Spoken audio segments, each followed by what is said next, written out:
I'm the host of Talking with Famous People, and I'm what you might call a clabber girl.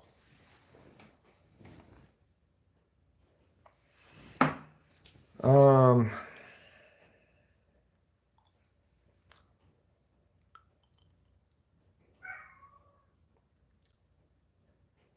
what is the life? What is the purpose of life? What is life's purpose? Does life have a? What's the meaning of life, as they say? Why are we all here? Why am I here specifically? These are big ontological, cosmological questions, whatever you want to call it. I think I've addressed the topic before of the significance of how one frames such a question, right? I made it a statement for some reason. I didn't mean to, but I did. So the thing is, what's the purpose of life? Question mark. What's the purpose of life? Question. Well, if we are asking the question that way, we can first know that we are framing it teleologically. To say that something has a purpose is to say that it is purposed. And to say that something is purposed means that there is some agent affording it a purpose. So when you ask the question, what is the purpose of life? You're almost presupposing God, right? But if you ask the question, what is the meaning of life? Then you aren't necessarily presupposing God. Yeah, question mark. What's the purpose of life? Question mark. You have to capitalize that for that to make sense, Acacia.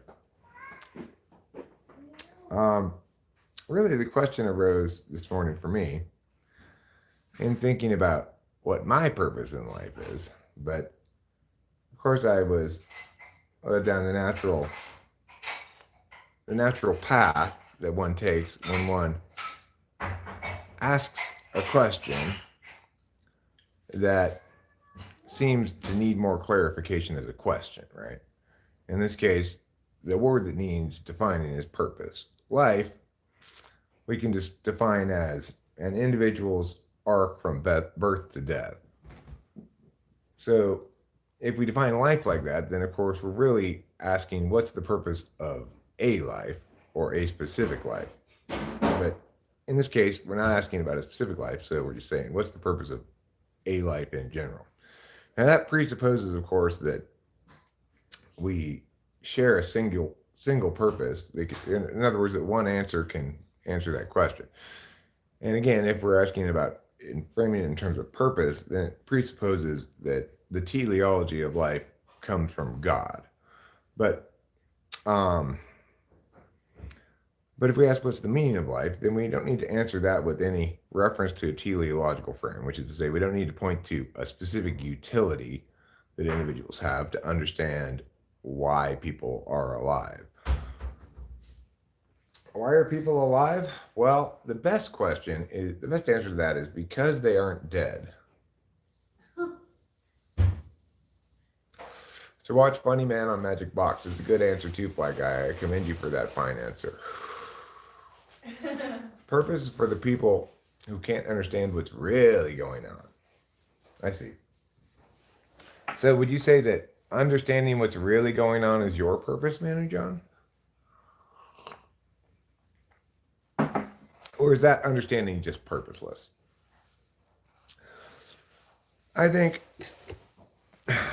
among a community of people that assuredly includes some atheists, perhaps what is the meaning of life is a better question to ask.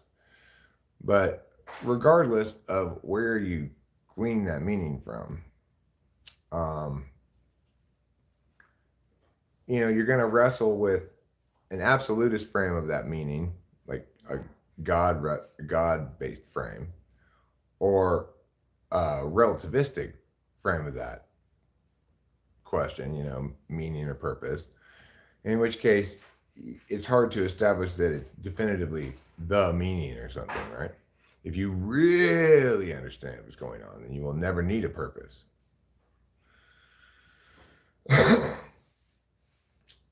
But will you have a purpose anyway? My question is, even if you don't need one, can you have one and not need one? Is it better to have and not need a purpose than to need and not have one? Ruse Moose references a reality that I think we can all get behind. What is our purpose? Eat, sleep, rave, repeat. I can tell you, after having been interacting with a guy who used to BMX but got back injury, knee injury, etc., his life purpose was dimmed and now he's depressed, etc. Well, I mean, if your life's purpose is such a concrete thing as being kick-ass on the BMX, then you run the risk of a purposeless life if you can no longer have that thing. Actually, there is already a purpose in what's going on, but we don't need to run behind it. So what is that purpose, Manny John? To what's going on? Since you really understand, can you please explain to us what that purpose is? The question for me is a personalized one, because I find myself liberated to work on whatever projects and so forth that I might feel like working on. But I don't find myself especially inspired to work on any projects. So given that, I tend to wake up most days with a lack of clarity about what I'm going to do during the day, what I ought to do during the day, what would be worth doing during the day. And I have, of course, like everybody, a limited amount of energy to get things done. I think it's fair to say that hedonism does not answer the question, what is the purpose of life? Because I think that hedonism ultimately leaves one feeling empty and purposelessness, It's good to, especially if you're an action type like me. I was born and made to put objects on the metaphysical field. And that's what I'm doing right now. But that's who I am, not what I'm for exactly, right? It's not exactly what my purpose is. So I can't feel purposeful if I am not doing some putting of objects, some creation. I think an INFJ is somewhat blessed in that regard because they're a receiving type. They experience life from much more of a receptive frame. I don't think they feel a particular need to get things done or accomplish things to feel fulfilled, And that's, I think, has to do with fourth slot SE, and just being a receiving type, which is the same thing as saying fourth slot action type. So, I like to feel like I'm moving towards some outcome in some action that I'm taking. I enjoy live streaming a lot, right?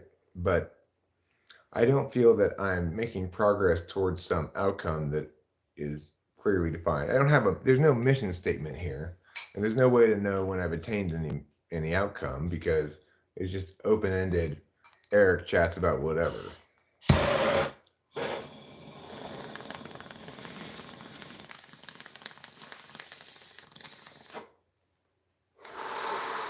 Right. One could argue that I lead a purposeless life, and one wouldn't exactly be wrong at the moment.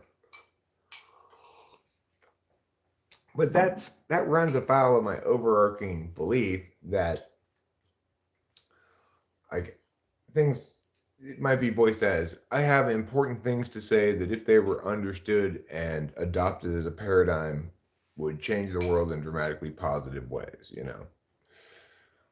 So then is my purpose to figure out how to get those messages heard and universalized? One might argue that. Hedonism is only bad if it's used to distract from something else. Well, hedonism is the idea that you're that escapism itself, pleasure seeking, is your purpose. And so that any fulfillment you can find in life can only be found through that. It's it's it's the exception to,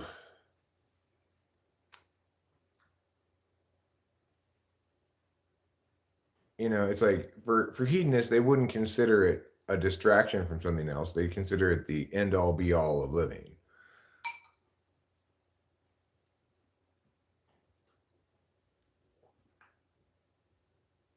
I mean, yeah, the more metaphysical you are, I think the more important meaning is to you. And so, like, questions like that are, like this one, are of somewhat large concern to me. Um, Maybe outsized in their actual practical application to one's daily life. But just as Manu John uh, finds all the purpose and meaning he needs in eating food and drinking liquids and sleeping and having sex and basic animal stuff, um, I have a very weak relationship with those things. So, uh, for me to find satisfaction and fulfillment, I'm going to need to find, there's going to need to be a clear link to meaning.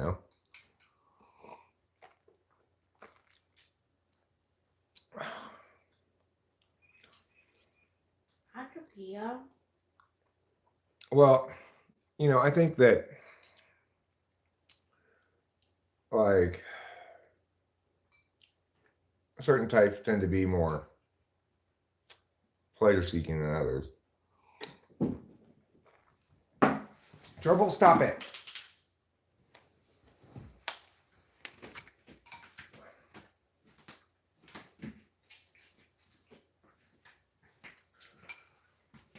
Um, but I think it also has to do with enneagram type in this instance. When you're talking about escapism, you're linking directly, first and foremost, to type 7 and enneagram, I think. It's like people who have that relationship with fear, that instead of confronting fear or withdrawing from scary things, they just avoid dealing with fear by escapist means.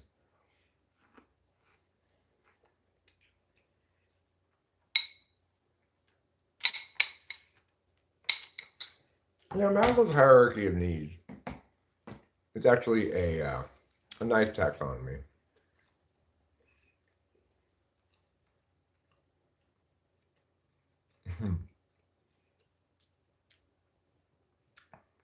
So the purpose of purpose is focusing. I mean, I think it's a good rough taxonomy. I think that it doesn't account for personality differences, and I think those are significant. But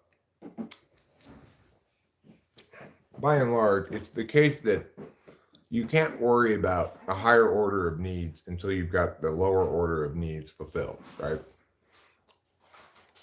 I can't be worrying about what's the purpose of life very much, or spending a lot of time talking about it anyway, if um, I'm in the midst of some crisis, right? If I'm worried about whether or not I'm going to be subject to physical violence when I get home or something, I can't really be spending a lot of time philosophizing. So the purpose of everything is to be focused on? And who makes that its purpose?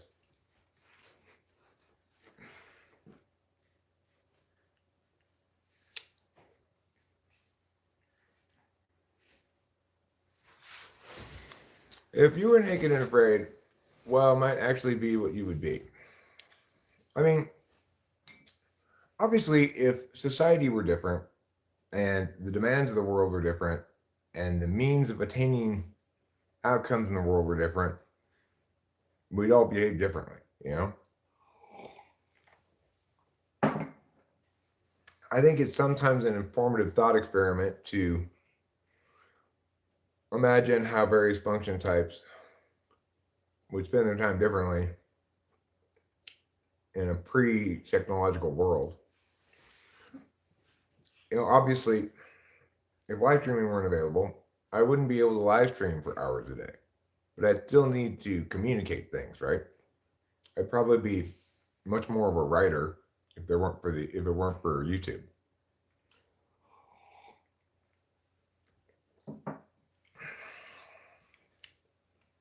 If I imagine myself like in Victorian times or something, I imagine I'd have ongoing letter writing exchanges with various people in towns not super far away, but you have to ride a horse to get there, so it takes a while. Um, you can see how say YouTube streaming is a unique trap for me, maybe for ENTPs, in that it allows us to feel as though we're meaningfully communicating our ideas, but doing so in the least meaningful way imaginable, or least impactful way imaginable, right? So, and of course, I'm as unconscious as can be regarding impacts. I don't like to be told to be more impactful. I don't like to hold myself to that standard of being more impactful. I kind of feel like impactfulness is a poor standard to hold things to. But at the same time, I recognize that my ultimate being and purpose is communicative, not expressive. And that what I'm doing right now, and you look to the impacts, is primarily expressing myself rather than meaningfully communicating to a broader audience, right? And I guess that's what it boils down to is am I preaching to the choir that doesn't agree with me, keep in mind.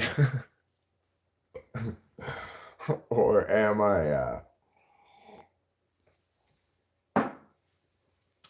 I generating communicative objects that have a lot of pizzazz on their merits? I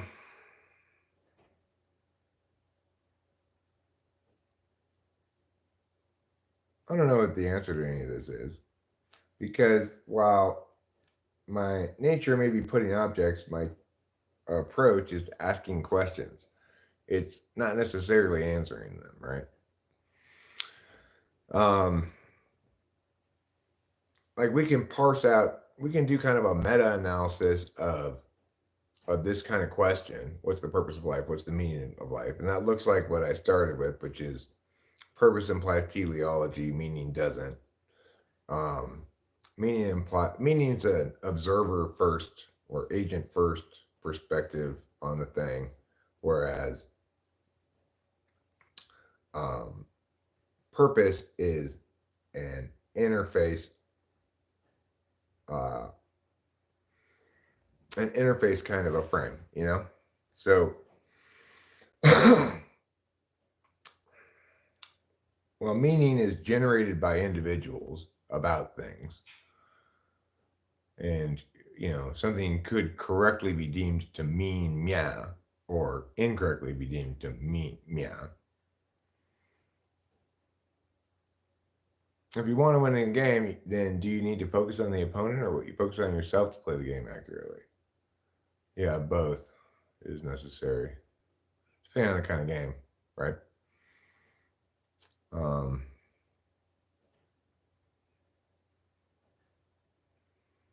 But there are some heuristics we can use regarding game strategy I was thinking about the other day, such as when you're right,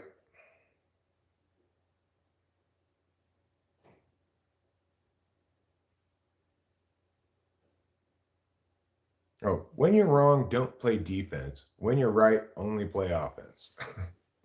It's a little bit broad of a heuristic to use, but by and large, if you're wrong, don't play defense, right? Concede you're wrong and adopt the new perspective. And when you're right, why are you playing defense? Why are you letting them framework you into playing defense? You're right. Be on offense. Attack. Make sure the battle's being fought in their castle, not yours.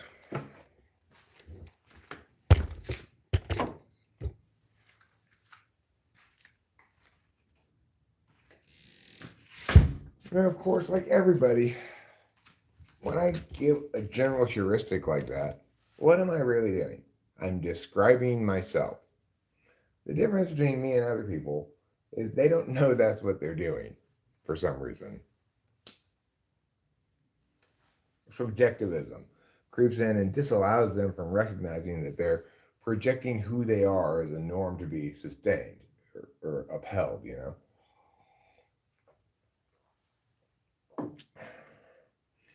But in this case, what I'm saying is how I approach, you know, critiques of ideas and or people is a good strategy across the board because of its inherent preferability as a strategy rather than because it's like me. So the reason I say when you're wrong, don't play defense. You almost always, if you get busted for some criminal thing, um, definitely play defense. You know, in that case, play defense and as much offense as you can muster, which won't be a lot, but it'll be potentially sufficient to get evidence excluded or something. But I'm not talking about criminal matters. In non-criminal matters, when you're wrong, don't play defense just makes good strategic sense.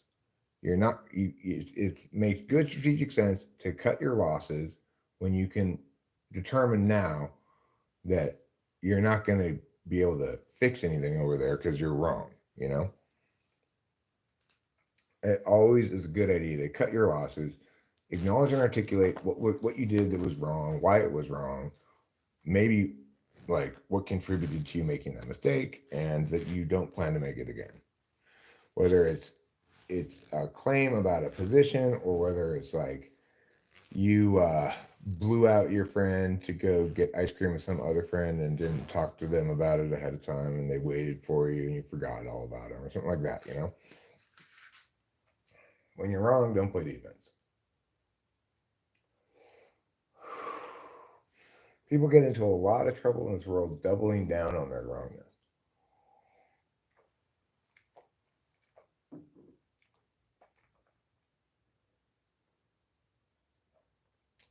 Or as they say in Washington, the cover up is worse than the crime. Sometimes that's the case, right?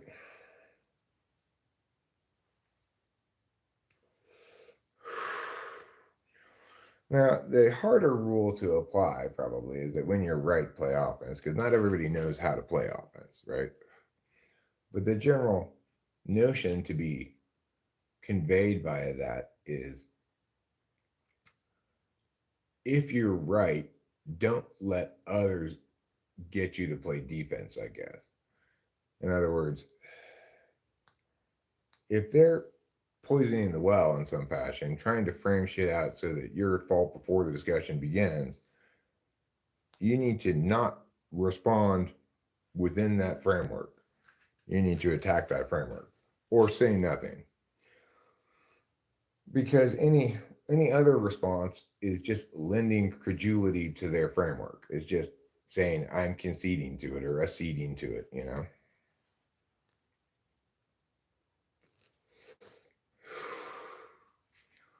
So that's why regarding most questions, in fact, of any sort, I'll begin with framework, just like I began this video by defining purpose. And I defined life, but I don't think you really need to define life in this instance. I think that our definition of life, namely the arc from birth to death that individual humans experience, should be considered an observation. Like, that's life as we understand it and as we're dealing with it. So that's the life I'm talking about when I'm asking this question. Purpose, on the other hand, needs more clarification. and needs specifically to be contrasted against meaning to show that one is teleological and the other is agent first. And to point out that a teleological frame, understanding life as having a single purpose, either your life or everybody's or whatever, presupposes God or somebody functioning in that role. So if you don't want to be a theist, then anytime anybody asks you the question, what's the purpose of life, you should say, well, we can't meaningfully ask that question because it assumes a teleological frame, which presupposes God, and I don't ascribe to God, so accordingly, I have to ask the question, what is the meaning of life, rather than what is the purpose of life, because I don't believe humans are purposed by some being to do anything.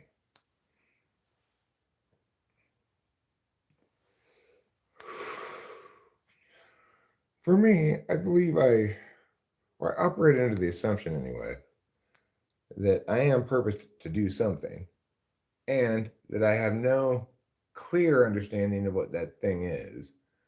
I have multiple individual, clearly articulated understandings of what it might be, but no clarity as to which of those articulations is more or less right than the others, or I have no clarity on the extent to which those articulations are exclusive of one another, such that I must choose one and sacrifice another, or the extent to which they're inclusive of one another, and I can fulfill multiple purposes without sacrificing others that are more important.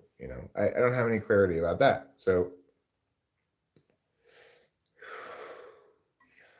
for me, the framework question ultimately doesn't matter, because whatever meaning I afford to life, I've already acceded to a teleological frame. So I'm going to see it as purposed by some outside agent, right or wrong. I'm not so concerned about that, because I think that kind of cosmological question is one that requires magical thinking to answer. But what I do know is that one of my purposes this morning is to poo some more. Because yes, I pooed earlier. I pooed while talking to Chow Wall. Yet another horrible conversation in which she doesn't listen to me and doesn't get my point or refuses to acknowledge it. It's like she keeps telling me, like, basically, can you help make this combination clam chowder and minestrone soup better? And I keep telling her, yeah, throw it away and make either clam chowder or minestrone. But of course, she starts with minestrone, which already has too many ingredients in it, right? And then she wants to play around with adding more of this or taking out that or whatever. I keep telling her, Chawa, from the start, this was ill-advised. Instead of desperately gaming the system, assuming you can just sort of interface away its job, right? Like, she's trying to disallow the college admissions process from doing its job by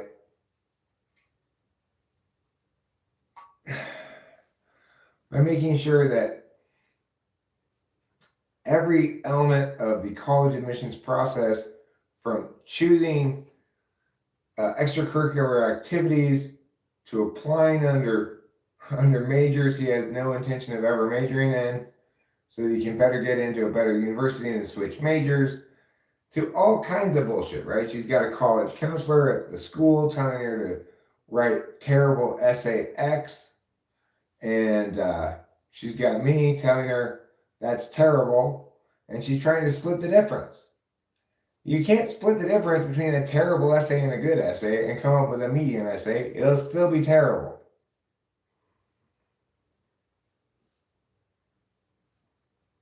And even if you could split the difference and come up with a medium essay, I want no business in the crafting of mediocre things.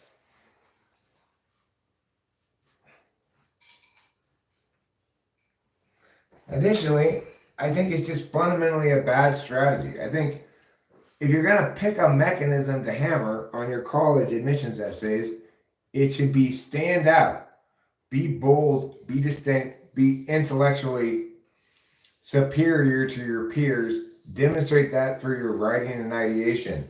It's not about, list all the charitable work you did and talk about your horrible health problems you endured and the barriers you've overcome, etc. It's like, yes, Jeffrey, when he was a little kid,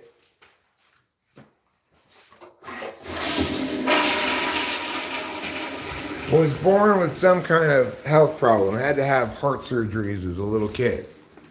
Okay, how is that relevant to his college admissions?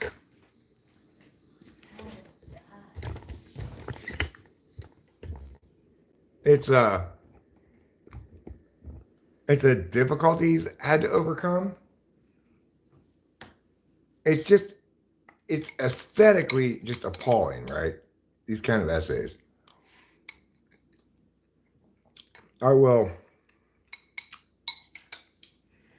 repeat the example of horrible essays that I made up the other day.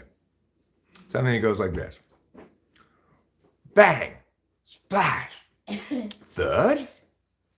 That was the sound of my first swim tournament. The starter's gun went off and I dove in the pool, sure that I would win the race. The outcome? I finished last. Born with a severe asthma condition, I learned early on how important it was to overcome. It's like that's what the college counselor wants him to write. So horrible, right? It's so impossibly horrible. But so many of them are like that, really. Like in real life, like a lot of people write like that. Horrible people. Only horrible people write like that. I enjoyed playing Cards Against Humanity with you guys. I'm glad you did. I don't know. She insists that Jeffrey needs to put into this whole thing that he had heart surgeries as a baby. And he also had a speech impediment that he had to overcome by doing debate. So in other words, debate needs to be framed as something that he started because he was naturally not good at it. Even though nothing could be further from the truth. Maybe he had a speech impediment as a kid. So did I.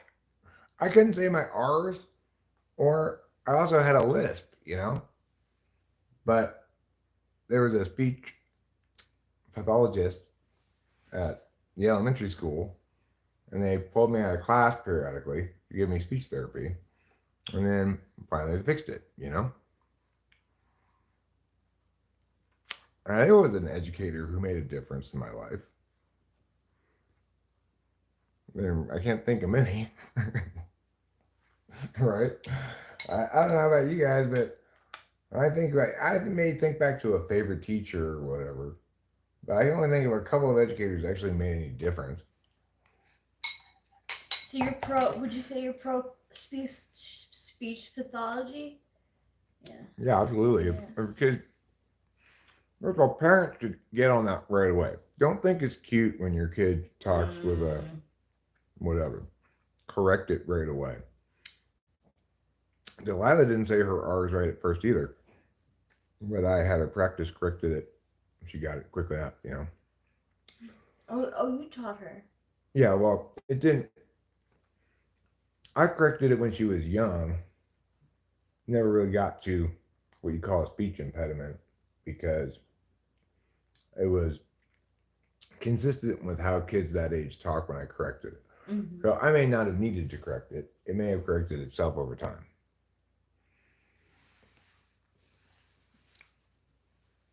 Well, Jung defined cognitive functions, and cognitive functions explicated correctly break down to 16 types. So the fact that there are 16 types is something that Myers and Briggs inferred from Jungian cognitive functions, but they explicated it in part at least wrong and under a specifically teleological frame that disallows it from being an explanation to things. So they, for example, decided to define everybody by their first extroverted function in terms of judger, in terms of judger perceiver, which means they got all the introverts backwards. Mm. I didn't know that about MBTI. Yeah. Socionics fixed that, but the thing that every other explication of cognitive functions doesn't do, it just, number one, it doesn't explain what the kind of function is. Like NE and SE are action functions. TE and FE are interface functions. TI and FI are deliberation functions. NI and SI are knowledge functions. It doesn't, there's no other explanation of Jungian cognitive functions that makes this specific articulation that I'm making, which has been validated over and over again and makes perfectly good sense. The problem we have a lot of times is people try to compare like TE and TI. Well, they aren't the same kind of function. TI and FI are the same kind of function. TE and FE are the same kind of function. And then they haven't meaningfully defined what those kinds of functions might mean in terms of information flow, whereas defensible typology has articulated that action functions put information on one of the two external fields, but that doesn't mean they can't put those same objects on an internal field. For example, extrovertedly sensing on my own field is that, right? I'm putting information not on the external physical field, but on the internal physical field. I mean, I can feel this, you know? So yes, it's possible to do that. And it's also possible, for example, to SE practice the guitar thing until it becomes SI muscle memory. So we did watch some, at least, of Naked and Afraid of Love, and I found it to be a very poor show, Duck Club. Not nearly as good as regular Naked and Afraid. We did watch it though. I think we finished it. Or did we? Could I address the Barack situation? He seems to be an ESTJ who, you know, the ladies didn't necessarily love his TJ-ishness, if I remember correctly. We did a couple of videos on it. Yeah, we did. Why might people often compare TI and FI? I mean, I think they don't often compare TI and FI. I think they often compare TI and TE. They might compare TI and FE even, but I think they're only likely to contrast TI and FI. And the comparison is that they're both slow deliberative functions. They determine statuses for things that you can't know instantaneously.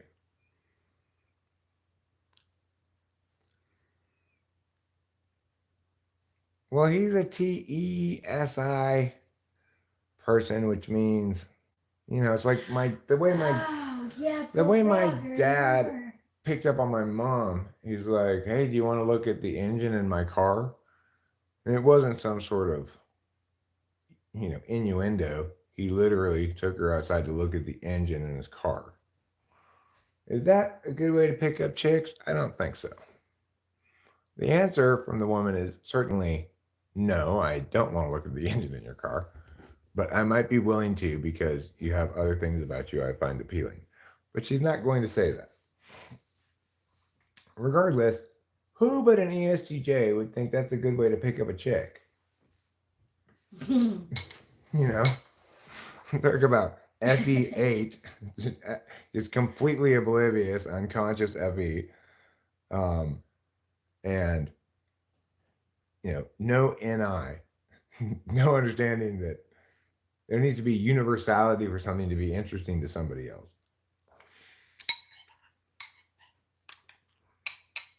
This engine's interesting because that's mine. You probably took a lot of care into it. I put a lot of time into fixing this engine. I'm eating shredded wheat with milk on it, aka cereal.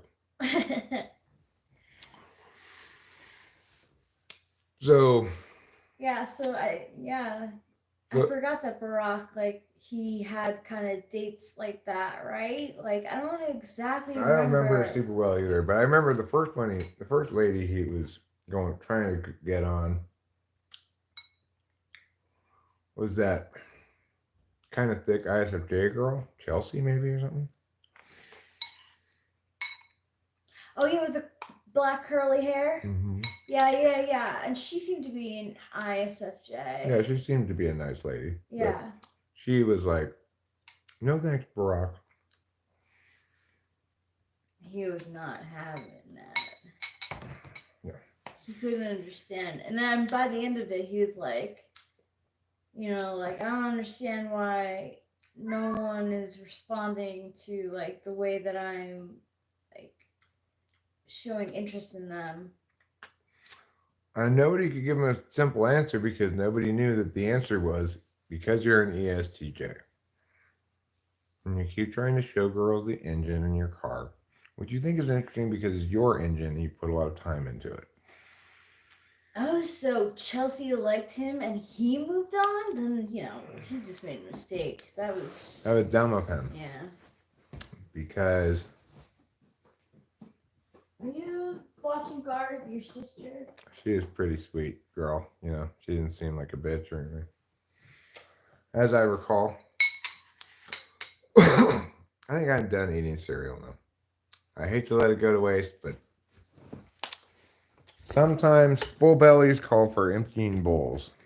This is one of those times. Generally a bad idea to try to make yourself eat more than you feel like eating. Because if you do, you might vomit. Jelly, you've been pooping. I sent some of the pooping my way. Okay, well, have some coffee.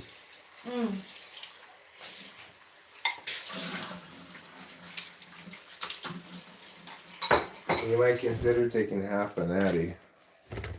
Oh my gosh, yeah. I have a lot saved up. Okay, good. Well, then you could take half of one today and still feel like you'll have some left for... I'm not sure how many pills I have left, but I would guess about 10. Oh, you have a lot left. Yeah, I've done a pretty good job of... I haven't every day taken only one pill, but on multiple days I have taken only one pill, and on the days I've taken more, I've taken at most 2. So I've done a pretty good job so far. Let me count and see how much I have left.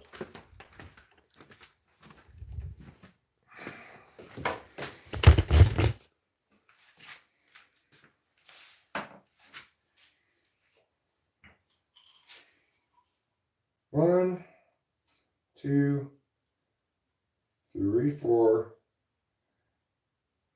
5, 6, 7, 8, 9, 10, 11, 12, 13.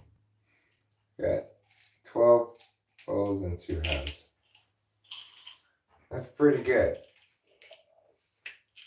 Is it going to last 13 more days? Probably not.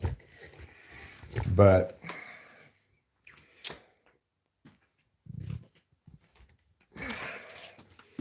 it'll last at least another week. Hopefully a little bit more than that.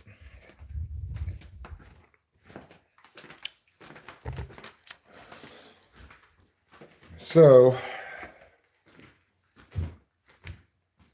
that's doing pretty good.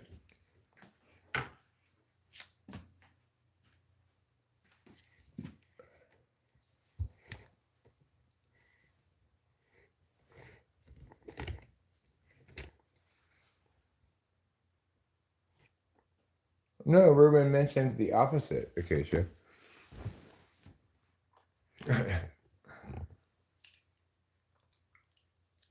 Yeah, that's totally fine.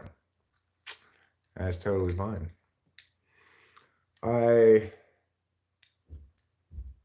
Like I say, every time the subject comes up, I'll know and believe that Acacia and Ruben are coming when Ruben tells me what day and time his flight arrives so I can pick him up from the airport. Hi, Carlos Paeva. How are you today?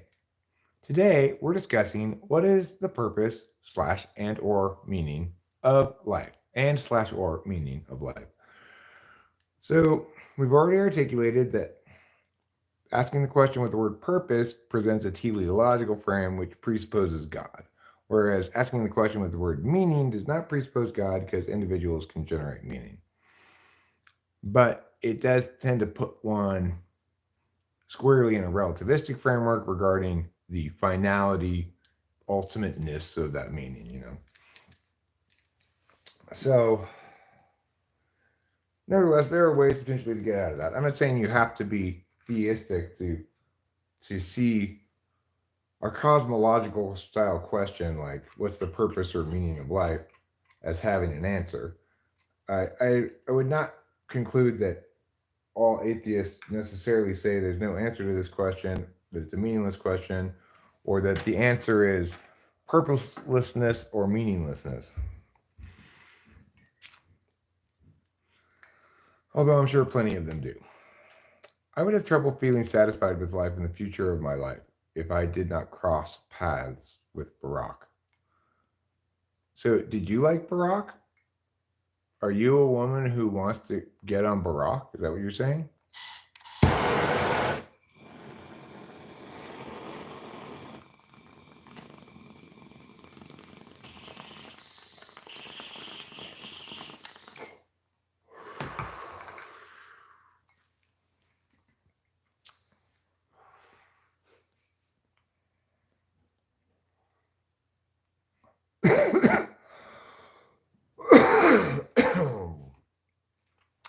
What day is it? It's already the 28th. Well,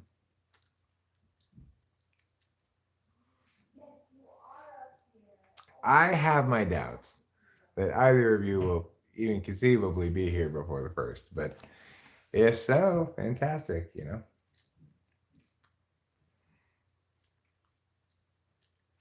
I'm going to take a classic ESTJ line and say it now. I'll believe it when I see it.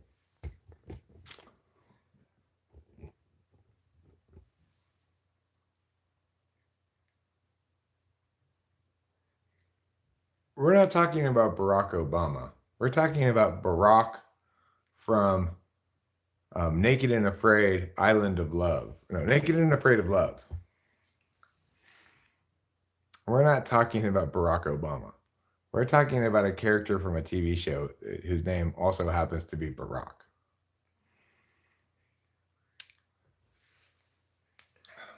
Was Barack from the TV show a virtue signaler? I didn't particularly notice that. Was there Barack from Pokemon? I didn't know that. Yeah, we're not talking about Obama.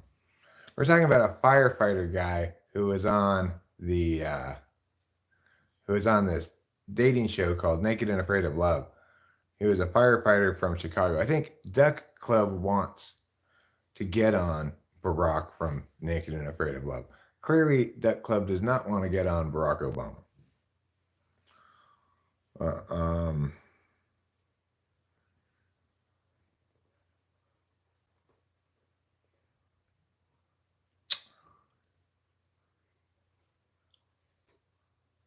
from what I can tell, or from what I've read recently, it appears that Barack Obama does get to sort of qualify, at least, as our first gay president. Do they have sex on that show? I don't remember them having.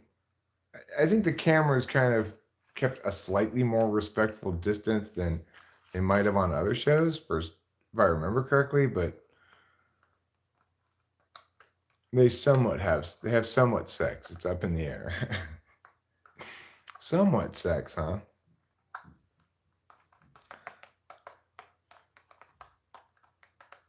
Rachel and I never seem to have that. Anyway, Barack from this show is a firefighter from Brooklyn who graduated at the top of his class, but not at slaying the puss. On this episode of Teach Barack How to Engage with Other Human Beings, we will help Barack understand that merely listing his firefighting resume does not qualify as dinner conversation.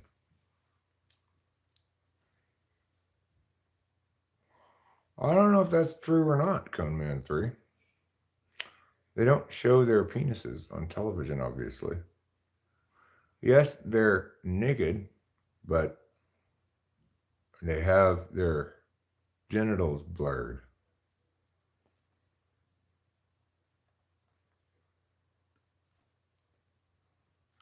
Maybe somewhat sex, like Bill Clinton. Teach Barack how to engage with other human beings. Yeah, it's a fun concept for a show, huh?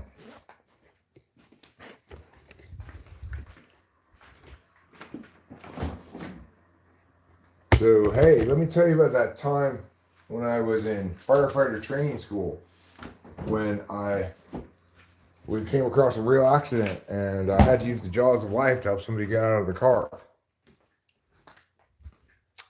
Okay.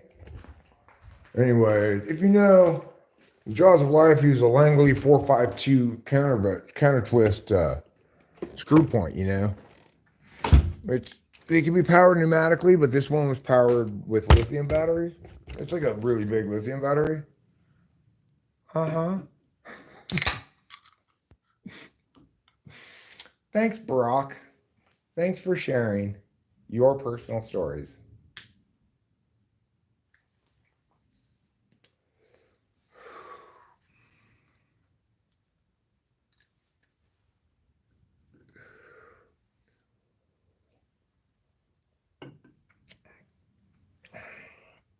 What would be a funny show would be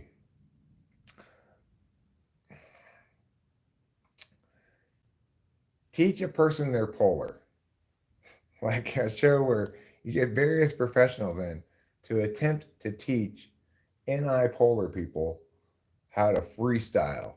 You try to teach NI-polar people how to perform well in an interview where they're asked surprised questions. See how quickly the professionals get frustrated. Try to teach TI Polar, to parse out legal language or something. See how quickly they get frustrated. You try to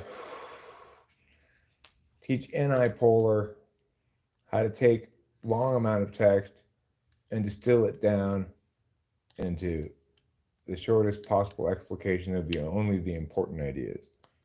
See how long it takes somebody to get frustrated. That'd be a great game. You try to teach FE Polar to convey the subtle shades of sarcasm.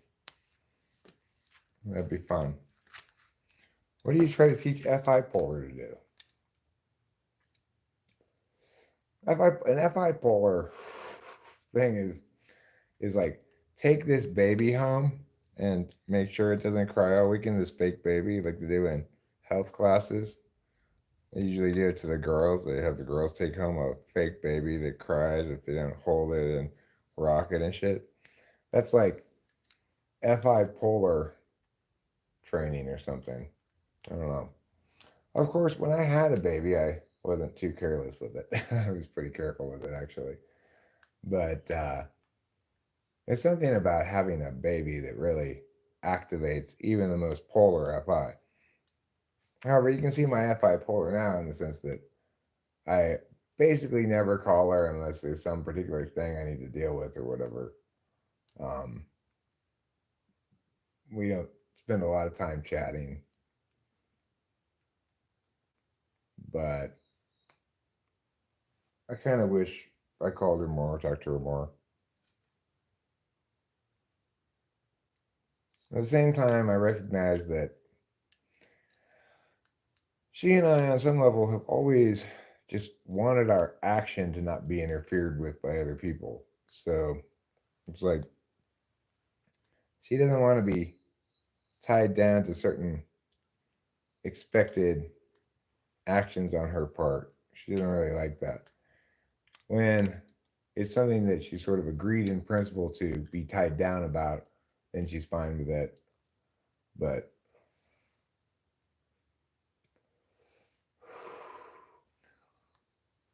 neither of us like to have our action functions flummoxed at all. Certainly. And neither of us like to have our unconscious action functions messed with.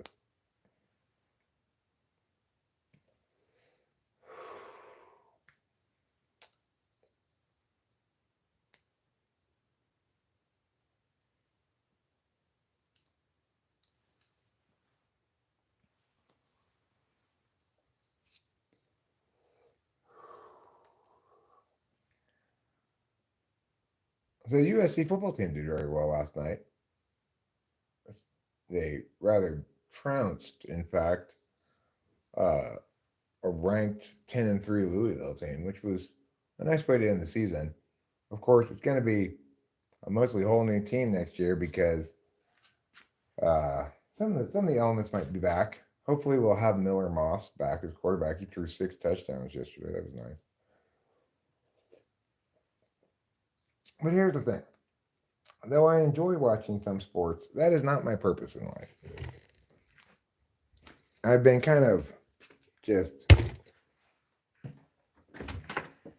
being fine with whatever for quite a while now, more or less since my dad died, in terms of like what I need to do is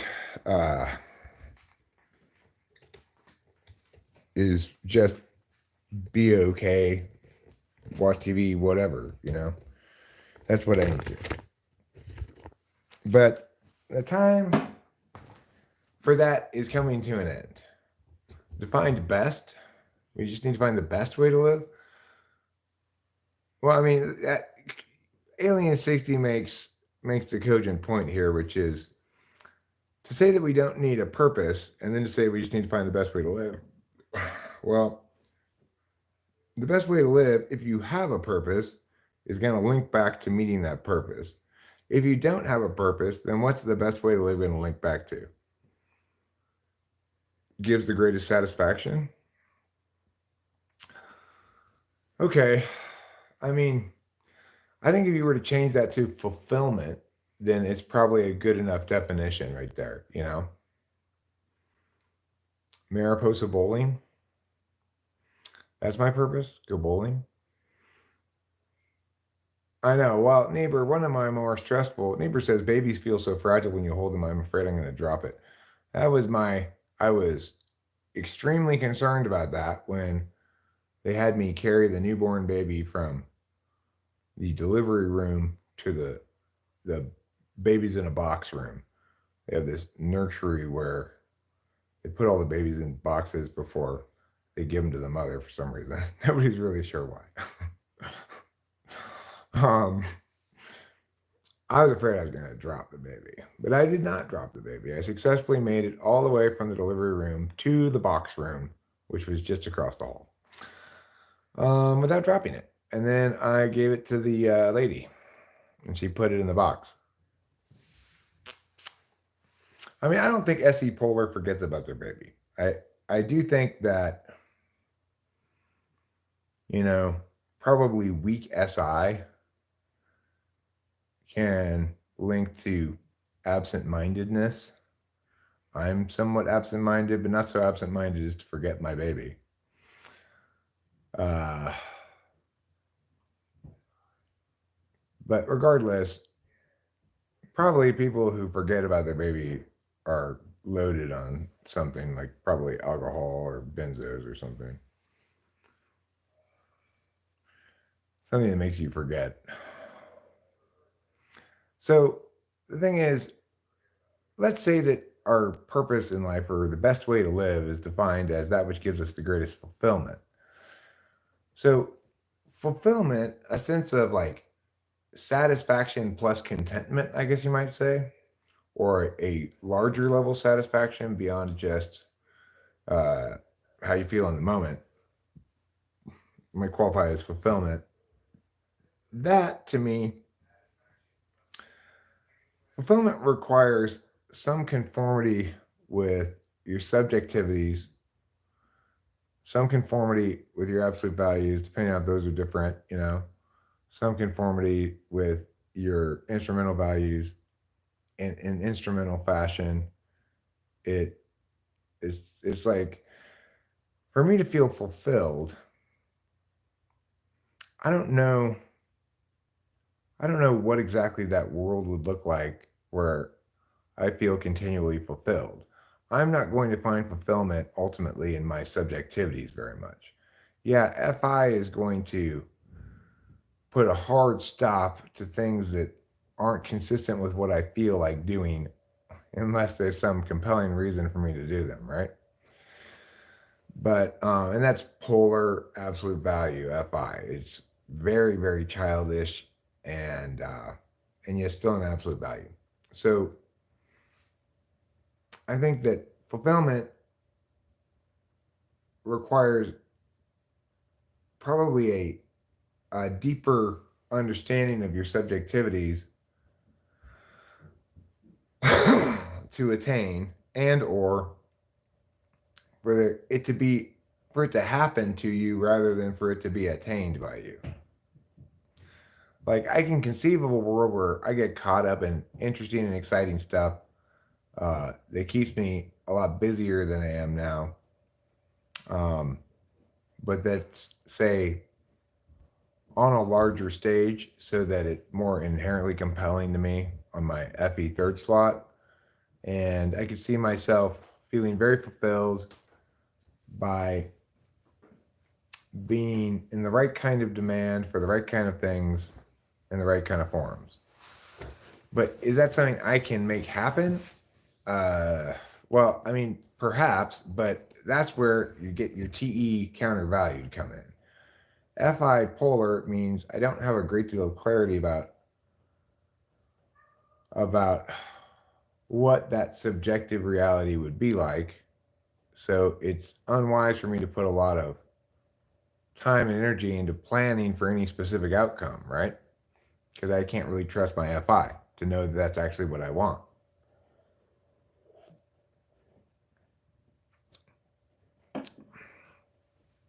I mean, no, I don't think I would. Well, okay, put it this way: that larger satisfaction would in my current imagineering of it, that would manifest as things moving like this direction on one or more metrics, including like fame, amount of people listening to me, amount of interest in me. You know, if there are people clamoring all the time to like get me on there, interview me for this or that or whatever, I imagine life would be I'd feel very fulfilled by that. But I don't know for sure that I would feel very fulfilled by that. And it's hard to say how long finding that fulfilling would last.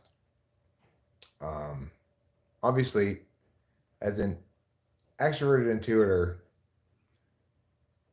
and with FE third, what I assume would be the most fulfilling existence for me would be one in which I were highly in demand to speak about ideas. I think I already said, but I think finding Barack a girl would be or like, giving Barack dating tips would be good, and a good TV show, and also giving bipolar people one of those babies and handling it would also make a really good show. Yeah. In general, I think the idea of get professionals to try to teach people they're polar would be hilarious to watch. Yeah. Because you get all these professionals who believe they're experts at training people for interviews and stuff. But really, those people are probably just NE DOMs. Yeah. And then they're trying to teach extroverted intuition to an ISTP. I've had that experience. You want to talk about frustrating. Okay, what am I doing in here? Why did I come in here? I don't know. It seemed like it was purposeful though because you turned on the light. Meow. Meow. Maybe Kitty? To watch Kitty? I don't even think. Maybe he hypnotized me. Oh, Mommy watched you eat already. It's amazing, like, how much he eats. Yeah.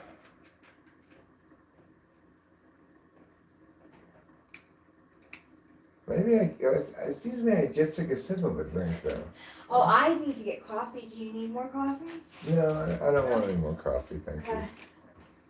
I've had sufficient coffee for the day. I know there's one thing I need to do today, which is I need to bring the trash cans in from the street. I just set up the black room, so the black room's ready. Blue room's ready. I need to get the bathroom ready. Okay.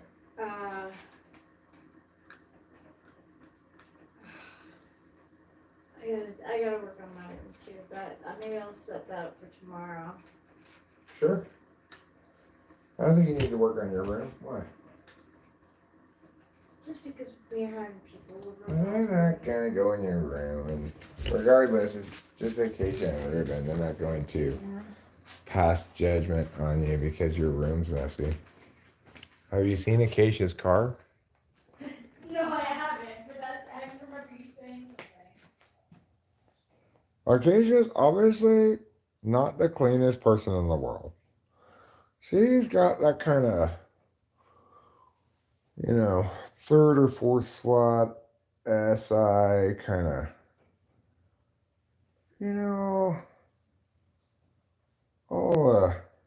I'll clean up later. She's got that kind of I'll clean up later thing going on. Yeah, right? Like, preparing and doing the thing is fine. Even sometimes the preparation can be a little bit like, but cleaning it up after. I still haven't cleaned up either the mixing bowl or the cutting board from when I made that dough. I don't know how to clean. I will clean those things. I told you. That's my thing to clean. When I'm going to make something that requires big extra dishes like a cutting board and a mixing bowl, I will clean those. Don't worry about it. As an INFJ, my best life would be being paid to come up with new ideas by NI and TI, maybe. Well, you don't come up with new ideas by NI. You come up with new ideas by NE. The reason you think that would be good work for you is because you wouldn't come up with new ideas. You'd probably successfully generate what you consider to be the best idea, and then not be particularly interested in deviating from it, You'll feel better if my room is messy. That's good to know, Ruben R. What do you think cognition is? I mean, I think the best definition of it is paying attention across time. Paying attention in units of time. Yeah, I do that too, Acacia. Because I think both you and I, with our relationship with SE, we want only actions that you do one time and then they're complete forever.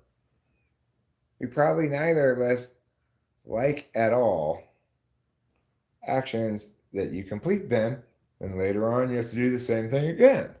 Like washing dishes, laundry, cleaning the floors, you know.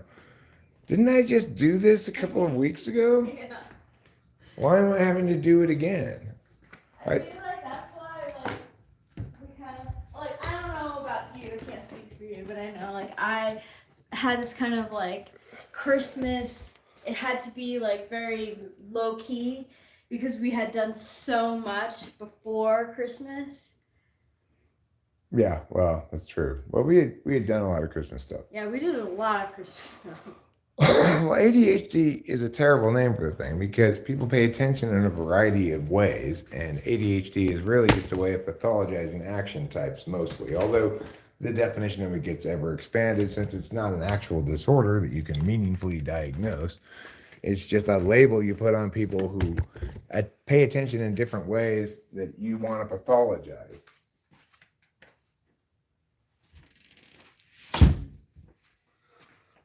So, I think intuitives are probably best served by lives that demand a lot of specific things of them, um, but that are individuated to take advantage of their unique strengths.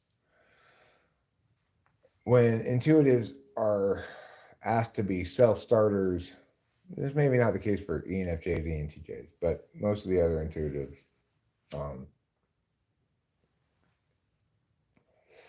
to, make choices and follow through based on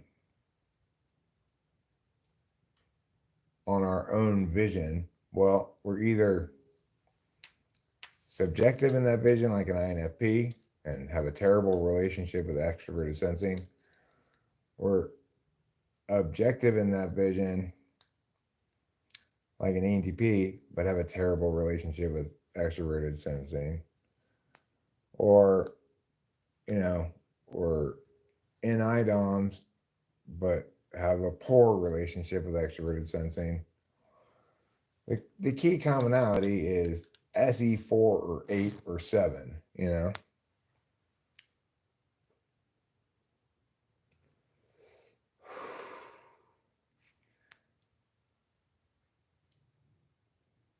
When externalities demand of those people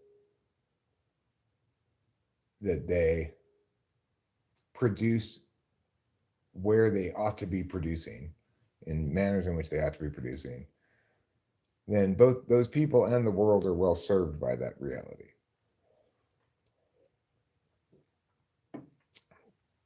But by and large, each of us is deemed useless by society as a whole because, well, for one thing, they aren't intuitive enough to recognize the value of our intuition. It's like Chow Hua doesn't want to continually battle with me about Jeffrey's essays. She doesn't want to have conversations that she finds frustrating, in which I won't be cooperative with her. But it's not because she's dumb, and it's not because she is purposefully ignoring me. It's because she doesn't get what I'm saying. Because what I'm saying is that this needs to resonate on NI, not on your projection of SI, right? Like, yes, Jeffrey's mom, you only know Jeffrey by what he's done before because SI is your tool function. And you assume that whoever's reading this is going to only use SI as well. And you're projecting how you would read these essays if you were to encounter one. And or what she's really doing is relying on what you think you know about the college admissions process, predicated purely on proof by example and post hoc ergo propter hoc, two fallacies. Namely, she goes, Well, my friend's son got into Stanford early admissions in urban planning. And he's going to switch to a STEM major. And the thing is, though, it's because they had him doing work specifically in some sort of rent controlled housing project. So that's why he got in. Of course, Chawa has no fucking idea why he got in. He probably got in because he's got perfect grades and he's applying to stupid urban planning. Yes, Jeffrey didn't get into early admissions to the program he wanted to, but it only took 50 applicants from the whole country. It was substantially more difficult to get into than the Stanford thing. And you do not know why he didn't get into it exactly. Is it because he had too much this in his essays? Is it because he had too much that on his resume? Or is it because he had too little of yeah? You have no fucking idea. Stop trying to game the system and just let it do its job. Authentically let Jeffrey authentically present himself as who he is, somewhat of an iconoclast, and assume that a good university has room in its environs for somebody whose essay stands out rather than blends in with a bunch of bullshit Tiger Mom essays. You know?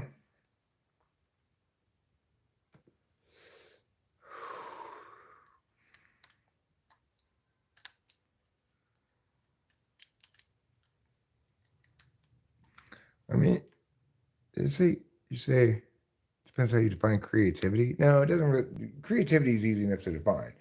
Creativity is the generation of objects for the external metaphysical field times or divided by or whatever, I guess multiplied by the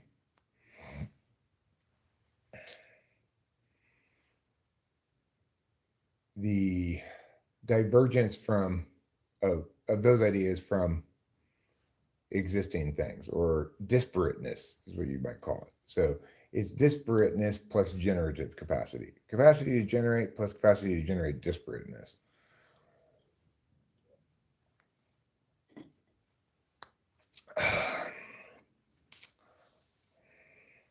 A lot of these semantics questions about, like, what does this term mean? How should we use it, etc., are really answered or rendered much easier to answer and or are answered by cognitive functions. Like, creativity links directly to a function. Something like neuroticism links a lot less directly to a function. Extroversion, in the colloquial sense, links more to some extroverted functions than to others. Introversion, too. So it's like they don't have as a personality trait in Big Five creativity, but if they did, that would link pretty directly to extroverted intuition. But, agreeableness can link strongly to extroverted feeling, but doesn't necessarily have to. And, there are some ENTPs who are a lot more agreeable than others. I'm not a particularly agreeable ENTP.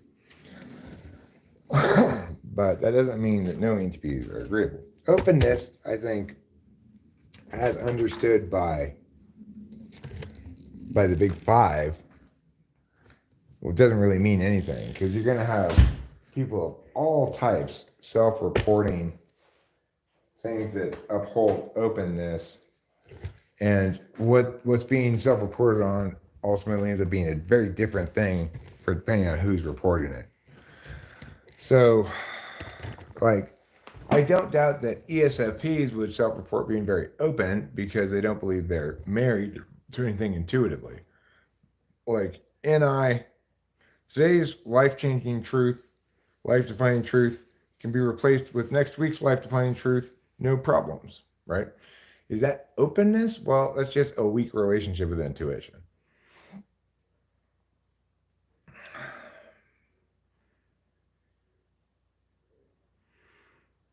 Well, no, I don't think NI really misses obvious options. I think that when an NI DOM, it's important to remember that we're talking about people paying attention. When an NI DOM is asked on the spot to generate randomness, they're going to struggle with that because it's ignoring. However, their introverted intuition will resolve questions like there's a missing piece here and seek to figure out what that missing piece is, right?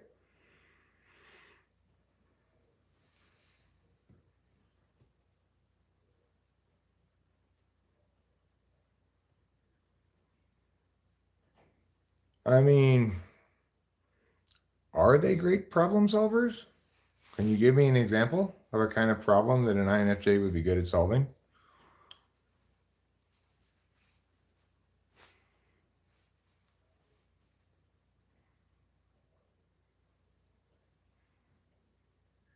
Right. And the people who are probably most, excessively going to self-identify as intellectually and artistically creative are ESFPs. Maybe they're going to self-identify as that more even than, say, ENTPs, because we're trying to be objective about things, trying to figure out what's the mean in which against which I'm supposed to measure this, etc. It's a lack of subjectivity as a frame of reference causes them to approach the test differently.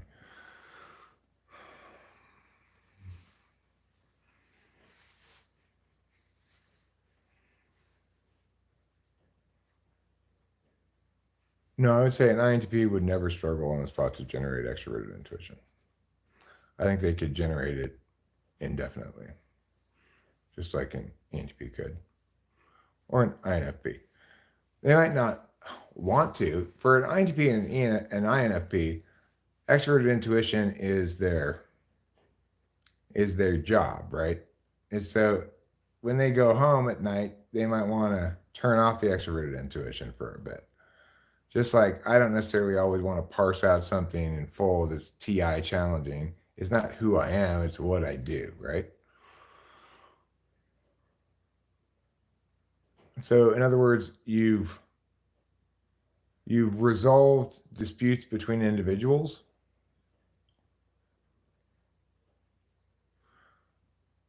If instead you mean you've successfully explained certain problems or something, that's not the same thing as solving certain problems, right?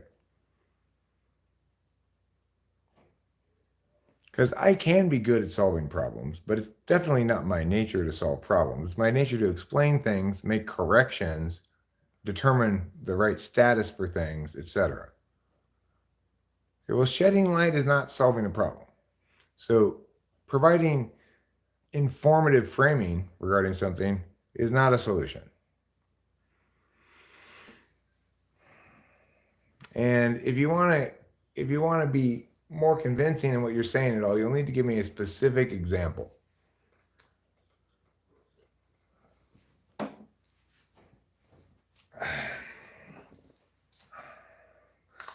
Oh, I know what I went into the kitchen for. I finally remembered. To get more weed. I did have a very definitive purpose for going into the kitchen, and it was very clear cut. I just failed to fulfill it.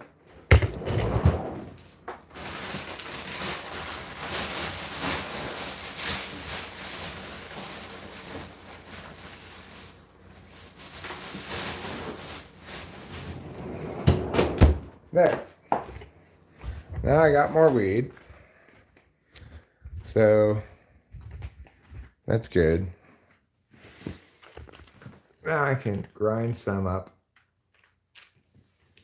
So I grind this up. That's probably enough to grind to start out with.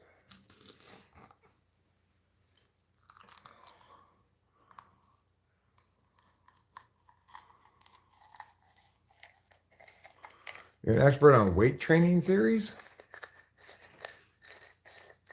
Okay. Well, I mean, I still ask, are you solving any specific problems? Because it would seem to me that with any kind of physicality like that, the best regimen is always going to be individuated to the person based on their body and experience. So if that's the informative framing you have to offer, it's not a solution to any specific problem.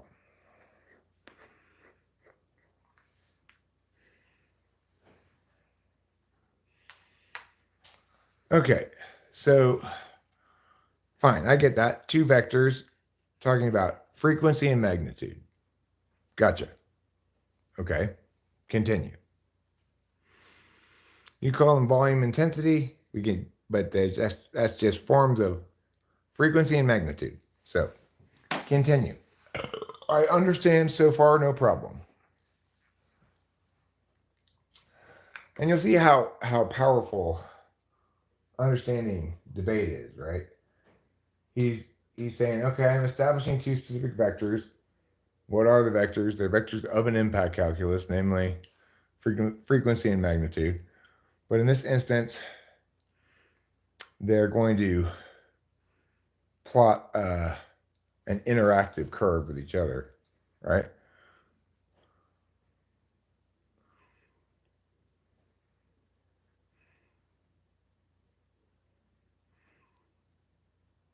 Yeah, I think you get tired of using your second slot function all the time, you know?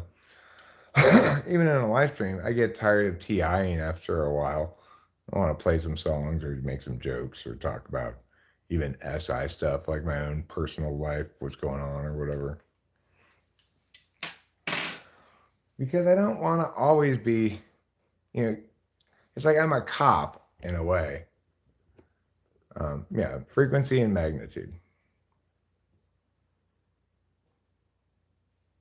So fewer reps, heavier weight, more reps, lighter weight. I get it. Two ways to attain a similar amount of total weight lifted in a similar amount of time, but with different kinds of results. One making you more cut and one making you more bulky. I get it. So what's your point? What's your insight on this map?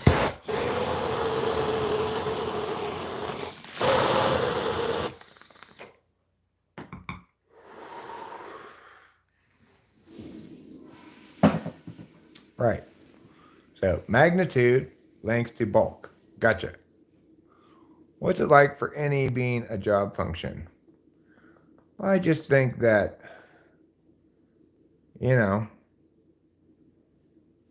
ultimately INTPs and INFPs are the brakes on humanity. They're the most deliberative types and the types who always believe we should talk about it more before making a decision, more or less, right? So when they get home at the end of a long day of ideating stuff out, they probably don't want to talk or think so much in words, I'm not sure. I've never been an INTP or an INFP, but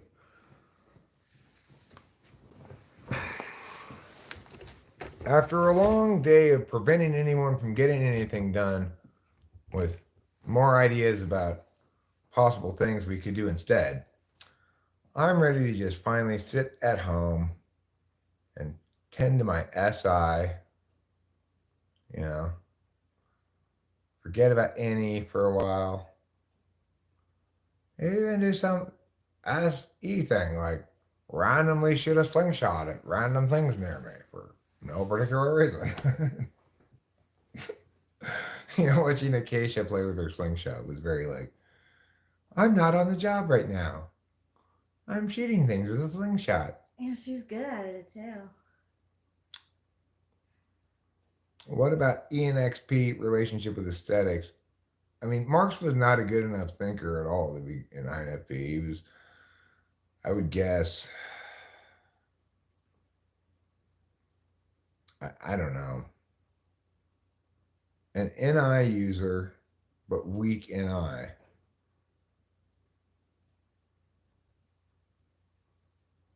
Fourth slot, third slot, I'm not sure. Yeah. What about ENXP aesthetic with relationships? It's very different, Elaine, for ENFP and ENTP. Because ENTP and ENFP both have subjective knowing functions, which means they're going to be pretty ignoring about their NI regarding their own stuff aesthetically as a default. They'll have to train that habit of activating their introverted intuition when knowing about their own stuff, and it'll probably take them a while to really feel as though they know something about their own stuff intuitively rather than until they've already have once they already have a body of experiential knowledge with it. In other words, I won't really know how I feel about a song I made or whether or not it's good or not until I've listened to it a bunch of times. I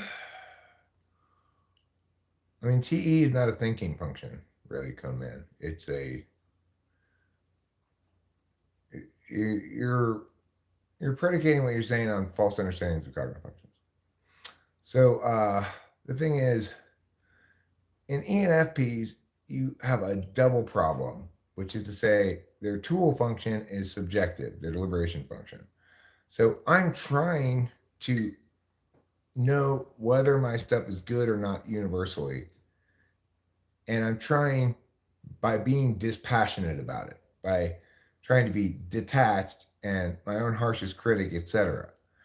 For an ENFP, they're double bound against their introverted intuition because they've got FI as a tool function, which means that basically instrumentally in their process of hoping to attain on their absolute values, they're kind of screwed because they only have subjective instrumentalities and what they're doing requires objective instrumentalities. The ENTPs have an advantage because they've got TI second, NI fifth in both makes it potentially possible for them to aesthetically achieve, but whether or not they're going to sustain that and what type they are is another question. Like if you look at Robin Williams, a classic ENFP, uh, his subjective, intuitive understanding of humor and stuff worked well when he first came around, right? But he ultimately proved to not be a good artist. And the reason is because he relied way too much on editing. So he'd go in to do a movie take or whatever, and he'd just freestyle a bunch of shit and leave it in the hands of the editors. Well, that's easy for him, but it's avoiding his. It's a workaround for NI ignoring, and is necessary because as a tool function, he can't be objective about his own shit. He's too attached to it.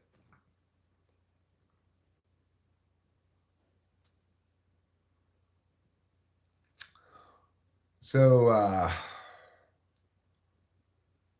the thing is, no, I'm not saying I'm especially good at aesthetics, but what I would say is that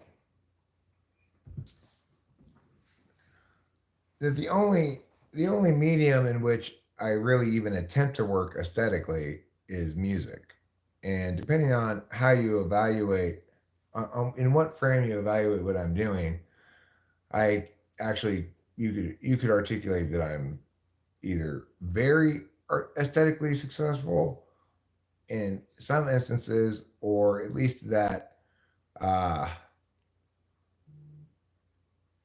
I'm very compositionally successful. You may say that in order to attain full aesthetic success, I need to do a better job of producing things and or uh,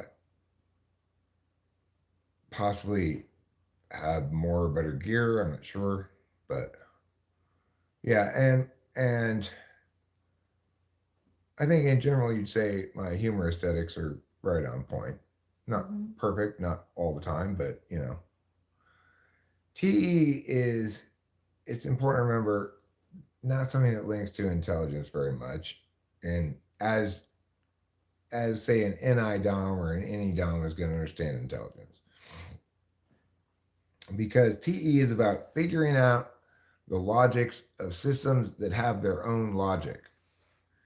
In other words, business logic, fix-it logic, etc. Right? Yeah, like they can be very in my life. The examples that I've had of intelligent TE is when certain TE, they might not be the first ones to get the test done, but they're good at test taking. Right. Effectiveness has to do with SE, but efficiency has only to do with TE. Yeah, efficiency. Yeah. Yeah. Efficiency is a better term.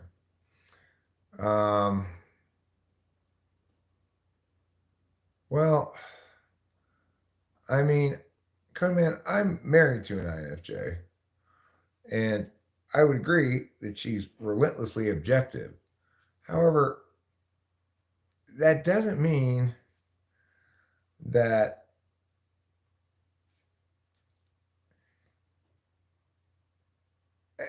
there are only some kinds of issues, including large picture issues, for which introverted intuition is the optimal function, right? As a conscious dominant function. There are some kinds of issues for which introverted intuition is optimal, especially for, say, understanding what works aesthetically and what doesn't, what's going to play, what's not going to play, um, how a currently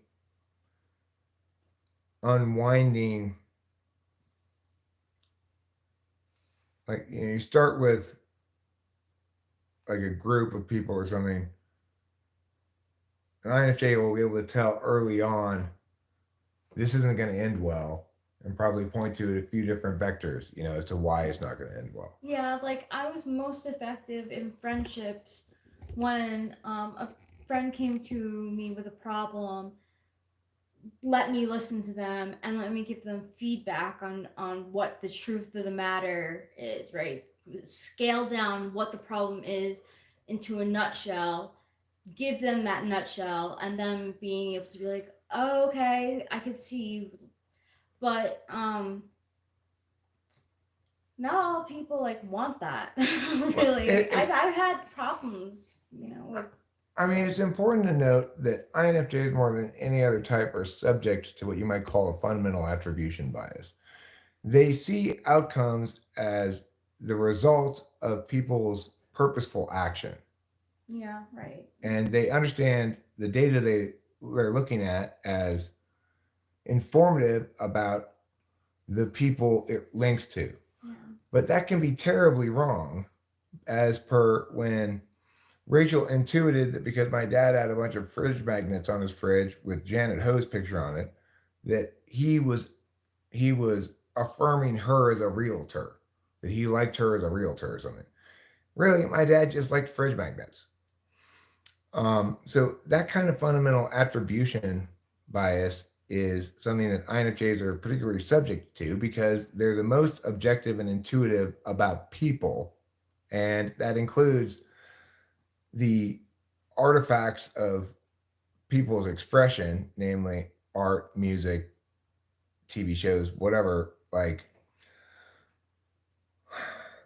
INFJs are going to be bored by boring things, interested by interesting things, engaged in engaging things, and disturbed by disturbing things, etc. They're gonna treat the objects of the world in accordance with the identity of those objects rather than in accordance with some subjectivity. But because their frame is NIFE, just like with INTJs, really, with their frame of NITE, there's a tendency for both types to overestimate the extent to which things happen because they're part of somebody's plan. And in its worst manifestation, you'll see INFJs who are obsessed with very simplistic representations of the world. An INFJ friend of mine was enthusiastic about it and wanted me to read Ted Kaczynski's manifesto, and it's an attempt to ignore all SI, all TE realities of the world, replace them both with just NI, and then do a poor childish TI job of defending it, or making your point.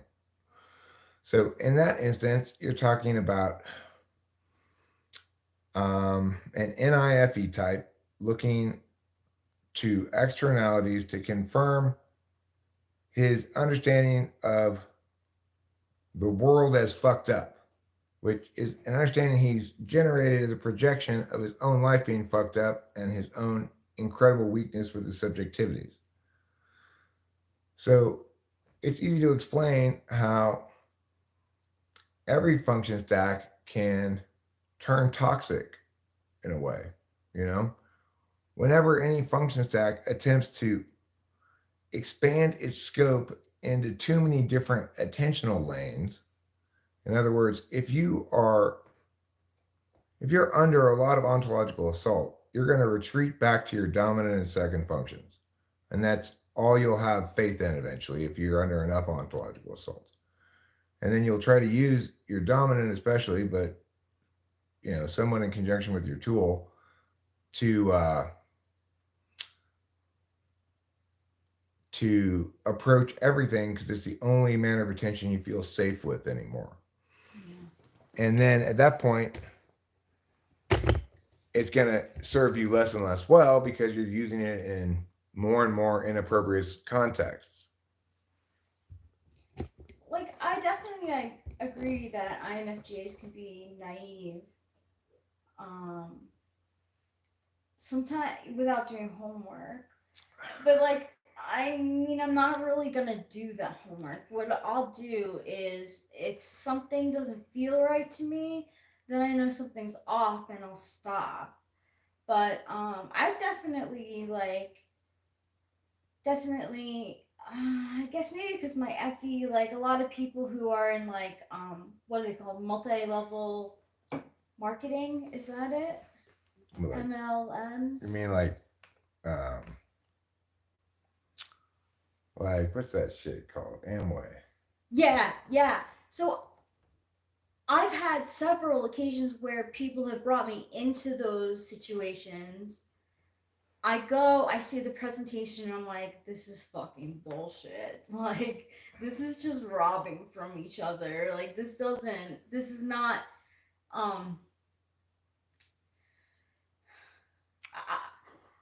I won't be naive. I'll be naive in going into the thing, but I won't be naive coming out of it. Right. And then you remember it's a fake blind person. Yes, fake blind. Yeah, I read a fair amount of it.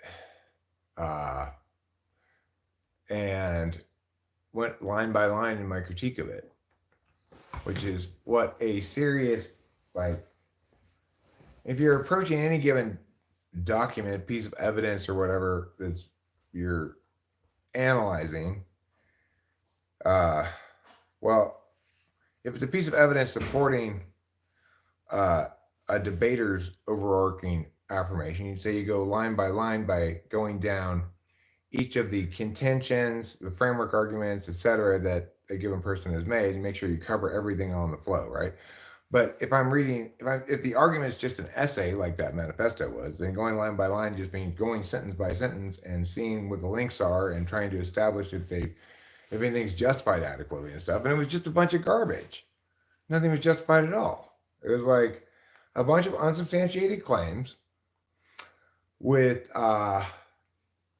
that claimed certain impacts without establishing any warrant, that attributed to non-agents agency, that attributed efficacy and purpose to concepts rather linked in no way, shape, or form to any individual's behavior, and attempted to demonize the status quo as something not only bad, but something that might inevitably require violence to overturn, without coming anywhere close to even attempting to meet any kind of affirmative burden that such a claim would require him to meet.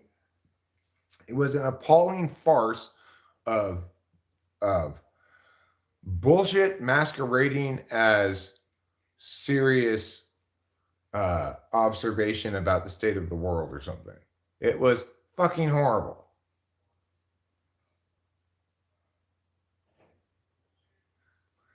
I mean, I think you need to stop worrying about these either flattering or unflattering descriptions of the type. INFJs ultimately have a difficult road to hoe, you know. They're TE polar, so they're not good at ordinating out plans or solutions to existing goals or problems. They're SE fourth, so they're not very good at following through consistently on any given plan in the long term. Uh, they find impactfulness to themselves only instrumentally significant. They look at they're as unconscious as possible about their own experience. So so epistemologically, they're heavily prone to using intuition when experience ought to be used to determine something. It's not an easy life to have. They countervalue their own feelings, so essentially they find that they only use them when they're having to establish boundaries because someone's already crossed them. Their extroverted intuition ignoring, so while their introverted intuition may cue them very clearly as to why not to go along with something, it won't provide them lots of explanation they can give as to why you should agree with them. So even when they're absolutely correct about something, they can find it difficult to be convincing to others about that thing and frustrating regarding how much others are locked into their own subjective epistemologies at the expense of the truth.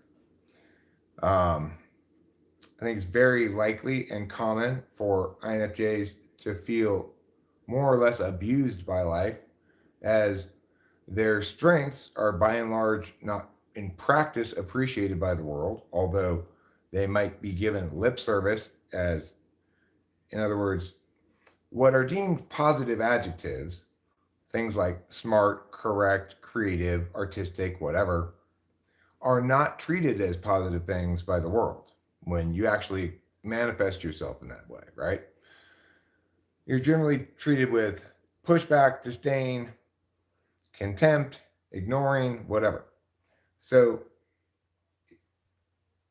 if you are an INFJ, then coming to terms with being an INFJ should be a process of coming to terms with all the negative things about being an INFJ. If you're focused on how this type description or that type description said positive things about your type and therefore you're that type, and therefore those positive things, you're having a weak relationship with meaning and self, which is not necessarily uncommon for INFJs, but I don't think it serves them particularly well. Ultimately, we'd all be well served to remember that a cognitive function type is best and most fairly articulated just in terms of its deficits. When we talk about how, ANTPs are so smart, we're doing everyone a great disservice because nobody wants to be the type that isn't smart. Nobody wants to be the type that isn't intuitive and creative and whatever, right? Everybody wants to be that special type. Well, we need to convey to people, first of all, if you think you want to be an INFJ or an ENTP, you're so fucking stupid. You could hardly pick a more difficult type to be.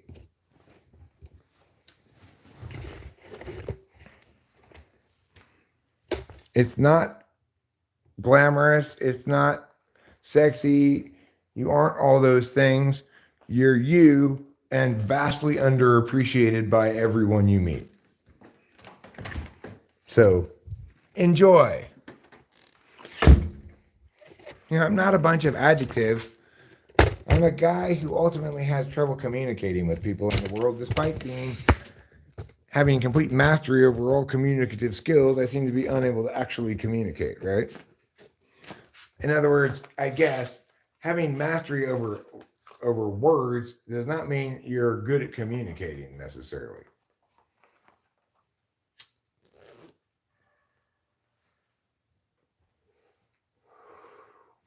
I think that's an area where INFJs have genuine purpose and utility to the world. Is INFJs ultimately, ENFJs too, are the best possible bridge types from me to the rest of the population. INFJs especially, because INFJs don't seem to get offended by me.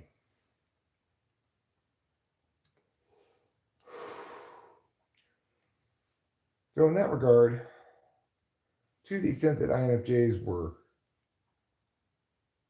in any way, shape, or form about ordinating a plan towards an outcome, then they'd probably think the most useful thing I could do would be to distill down what Eric's saying and convey that to the world. And I would say INFJ, another majestic INFJ, actually does exactly that, basically. But he doesn't have much of an audience either, so.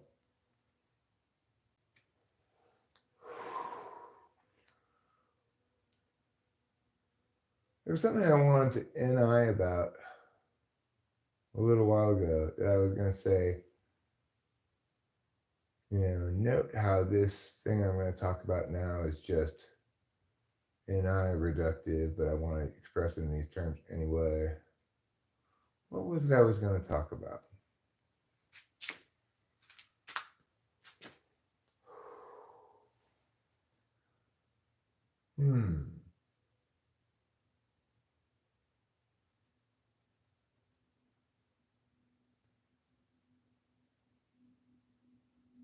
I don't remember.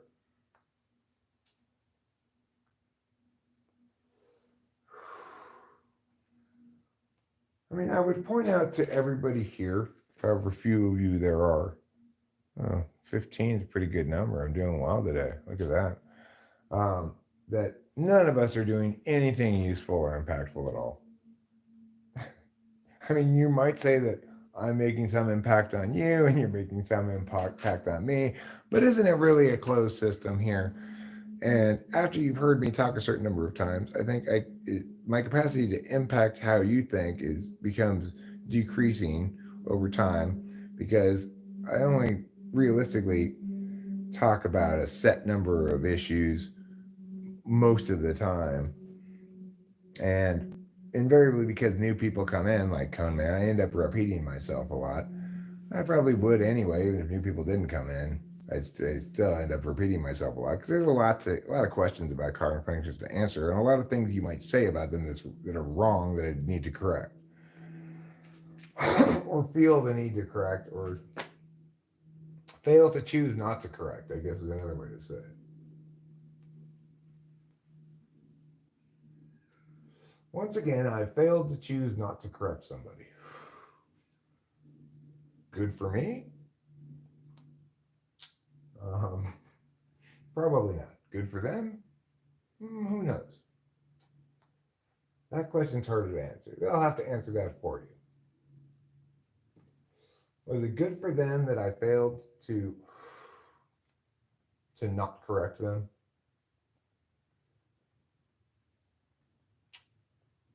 I can't make those kind of impact calculi for other people, so I don't even bother to try.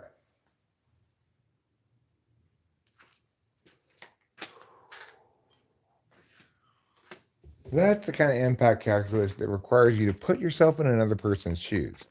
The problem is I can't do that because my feet are different size, right? They say that let's put yourself in their shoes. Their shoes are a different size. I have no idea what their shoes would feel like on me because they don't fit me. And if I got a different pair of shoes that did fit me that looked like their shoes, they still wouldn't be their shoes. I have to get the trash cans. I'll be right back.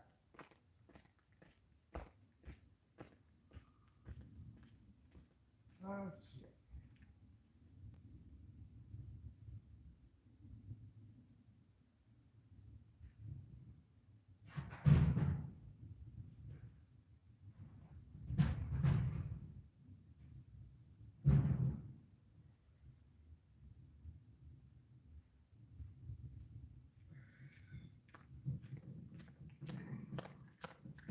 There's something else I need to do today that I forgot about.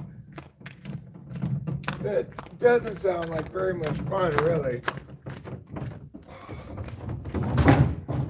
And that is to put gravel up by the mailbox. The mailbox has once again become a muddy horror show of mud.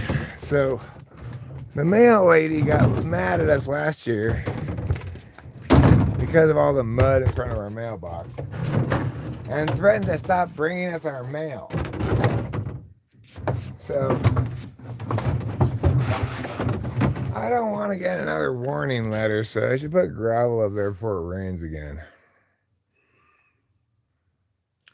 If you've never had a mailman lady be mad at you, you don't know how painful that can be. You've not walked a mile in my shoes, is the thing. So you have no idea just how scary and painful it can be to have the mailman lady be mad at you. It can be incredibly frightening. I almost died from the panicked terror of shock.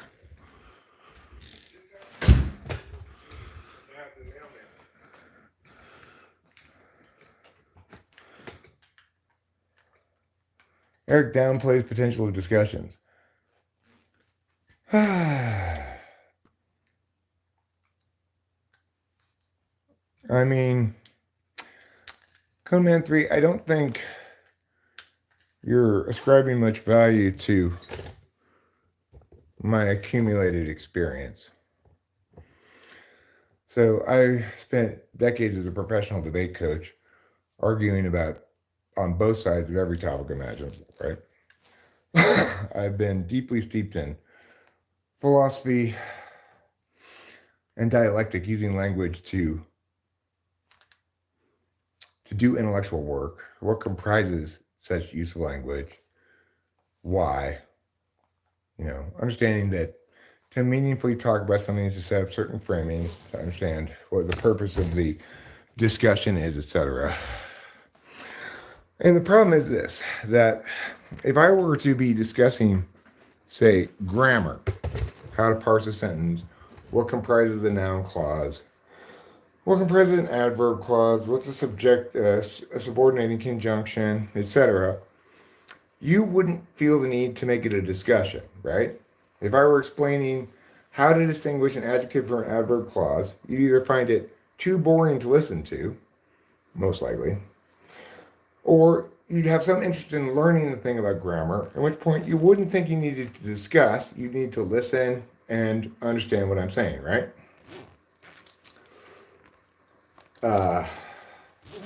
So obviously, it's different when you're talking about something that's not closed system like grammar. But another closed system thing is logic, conditional logic. I taught conditional logic.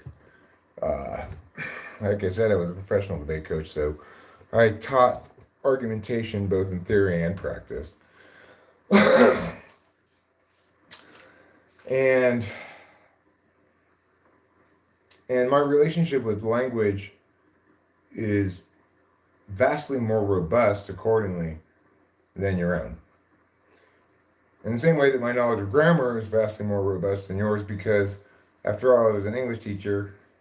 I wrote a book called The Orderly World of Grammar, and it's explicitly about sentence diagramming and how to parse sentences for the various parts of speech. The problem that we have is you don't understand dialectic as being the same sort of thing as grammar, but it is. Now, why did I come in here this time? Why did I come in here this time?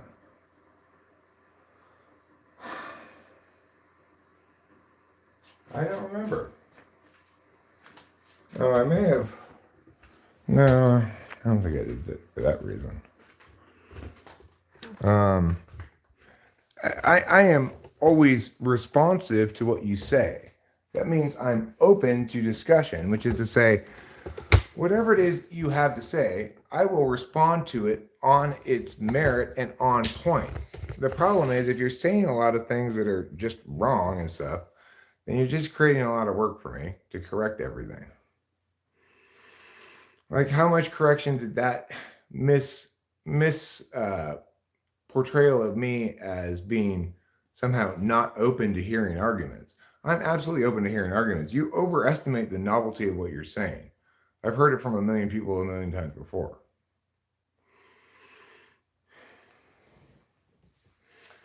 So if you want me to respect the discussion part of this, say something I've not heard before. I'm not saying I'm infallible. Correct me wherever I'm wrong. The problem you have in assessing me is that I've been that way forever. So I've excised most wrongnesses. I've heard most arguments. It's rare for people to provide me with an insight that I find valuable. Isn't that SI ego? I mean, I'm not being egotistical, right? I'm not engaging in false modesty, but I'm also not being egotistical. I'm conveying to you that there's a real difference between us when it comes to using language to talk and think about things. A very real difference. It's predicated not just on my experience, also on my function type and just my individual upbringing and stuff, you know. But experience does matter, and it matters more in certain areas than in others, right? Like if you're trying to predict whether or not a musician will make a good new album, you are very ill served to predicate that prediction on whether their last album was good, right? Because a lot of musicians, artists, bands, whatever, they make one good record and then they can never recapture that magic. That happens all the time.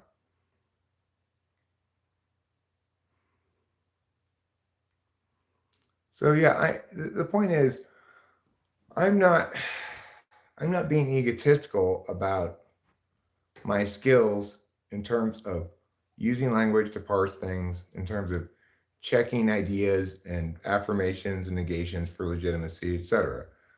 I'm being accurate in my assessment of that. It's frustrating because other people don't even think it's a thing that can be assessed. There's a general position that everybody just voices their opinions and they're all equally valid or invalid, etc. It's not the case, but that's the world we live in, you know. I'm sure you do know loads of shit that I don't know, but you aren't talking about those subjects. When you started talking about one of them, I followed along. I engaged with what you were saying. I said, "What comes next?" etc. You know. You were talking about weightlifting. I said, "Okay, I get it. Your vectors are magnitude and frequency, and you're basically saying you lift more often, you get more cut." Less often, bigger weight, you get more bulk. I get that. Okay, where are we going with this? I don't remember if you ever finished where you were going with it, but I was ready to learn, right? I was following along with what you were saying. It's a thing I don't know a lot about, and I was ready to. I was asking you to articulate what you had to say so that I could hear it and evaluate it on its merits. You know. I don't think I know about everything. But when you're talking about cognitive functions and personality type, you know, it's like you're coming straight out of algebra, going into calculus and telling the calculus teacher what's going on with calculus when you don't know anything about it. That's the truth. I don't make assumptions regarding things you say. In fact, that's the problem you're having, is that I don't do that. So in other words, I'm not making the various assumptions you're making under which what you're saying means something specific. So you're frustrated that I'm not engaging in the same intuitive leaps you are, but that's not my process, you know?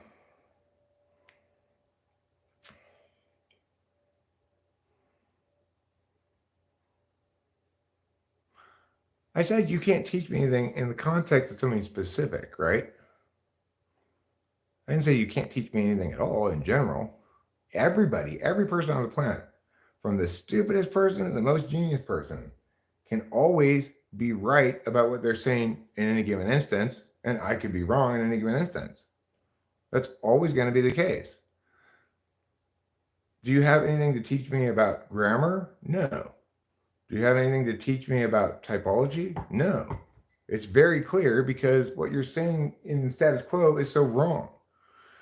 Anything predicated on such wrongnesses or upheld as consistent with such wrongnesses is not anything I need to learn from you, for sure.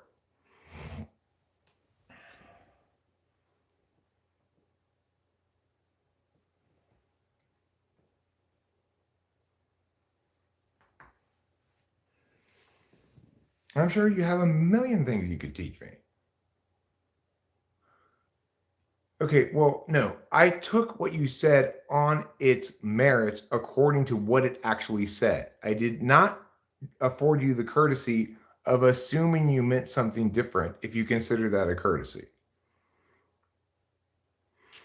So, in other words, whatever I inferred from what you were saying was implied by it. If you didn't like the implications of what you were saying, it's because you didn't choose your words carefully enough.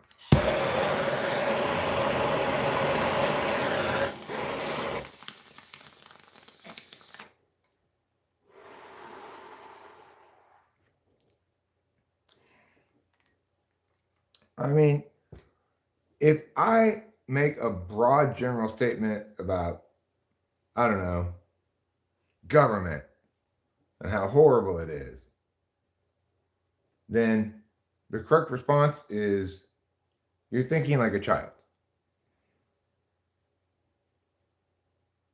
At least you're speaking like one, right?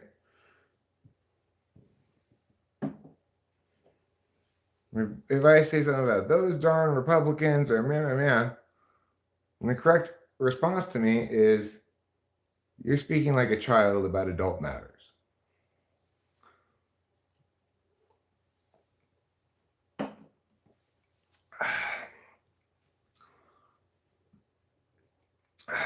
Possibly, Conman. I don't doubt that you may have some insights I haven't thought about, but you have not articulated any such.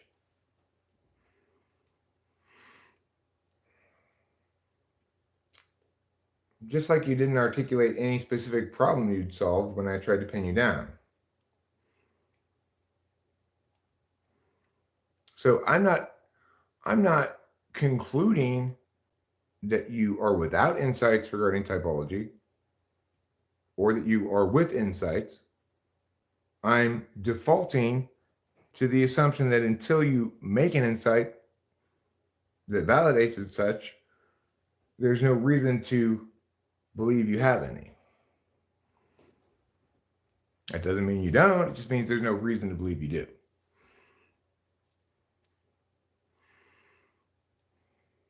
So,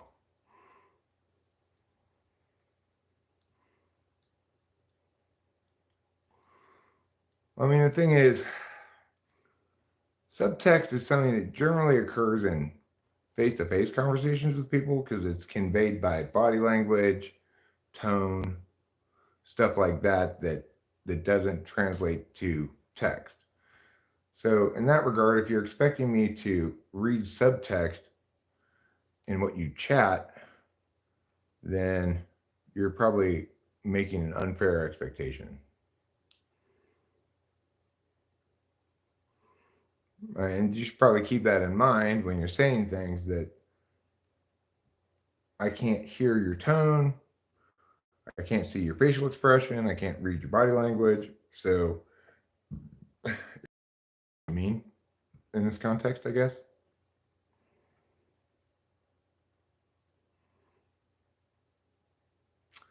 But you're not the first person that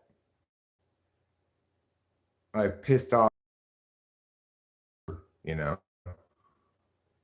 People who want to engage in intellectual theater don't want that theater subjected to rigorous scrutiny.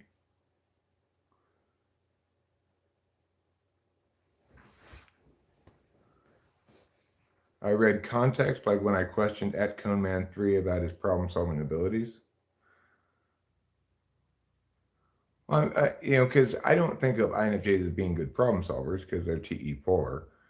I was at least curious to see what Coneman 3 meant when he said solving a problem, And if he had an example of a problem he had solved as a reported INFJ, then I would have some additional clarity as to what he means by solving problems.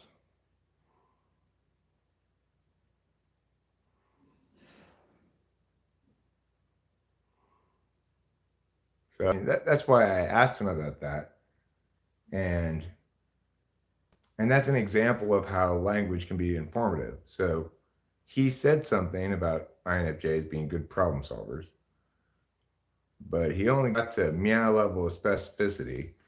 And I kind of did the rest of the work for them. I said, well, they can be good at assessing situations,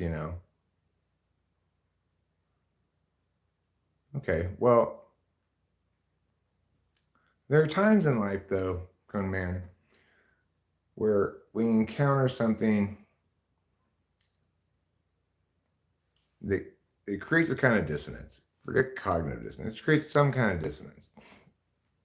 And in those moments, a lot of times, we have to have a bit of a come to Jesus moment where we say, what hat ought I wear here?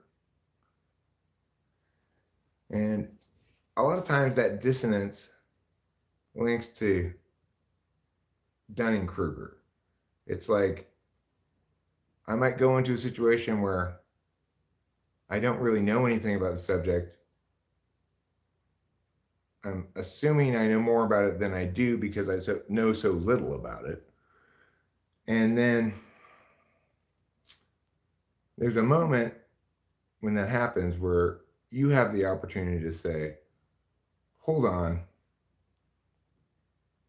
maybe I'm not responding to this right. Maybe I need to put on the learner's hat for a bit and position myself as in that role accordingly. I had this problem when I first started student teaching. I was working with Mr. Samuelson at his own school called Samuelson Academy, which taught grammar specifically, sentence diagramming specifically. And, I went in having experience as a classroom teacher for special ed, which didn't link at all, wasn't relevant at all. And outsized belief that I knew best what to do and how things should be done. I persisted in that for some stretch of time, failing, not really recognizing it as failure until Mr. Samuelson said, hey, you need to do it the way I'm telling you to do it exactly, or I'm going to have to fire you. And at that moment, I had this come to Jesus moment where I was like, okay, instead of trying to know better than him, try your best to learn everything from him that you can. Make that your goal. And once I did that, I went from being a terrible classroom teacher to a very good one in very short order. And I also fully learned all English grammar, how to diagram sentences, etc. in the process. I learned classroom control. I learned how to TE a period of class time so that the students were engaged in a certain amount of activities, a certain amount of meow. I learned all kinds of things. But I didn't learn anything until I accepted first that I needed to learn. And those moments are going to be context specific. Like somebody might come in here having spent a lot of time in and around MBTI, right? Just like I had spent a decade already working in classrooms as a special ed teacher. But I didn't know anything about actually educating anybody, about turning it into a TESE thing. I knew nothing at all, and it wasn't consistent with my function stack even. But that the only thing that was in the way was my unwillingness to learn. Once I got rid of that, I grew a lot, both professionally and as a human being. It unlocked my continued achievement and accomplishment, including unlocking the opportunity for me to become a debate coach, which then became my career for quite a long time, Once in debate, I didn't have that false concept of myself as an expert going in because I knew enough about the subject to understand that I was not an expert yet, right?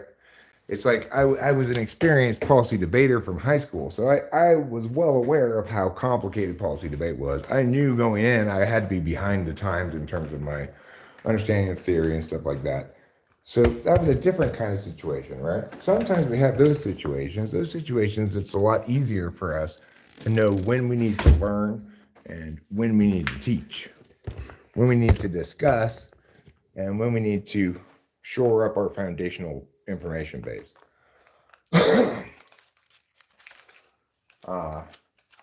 When it came to teaching, I needed to learn as a blank slate, right?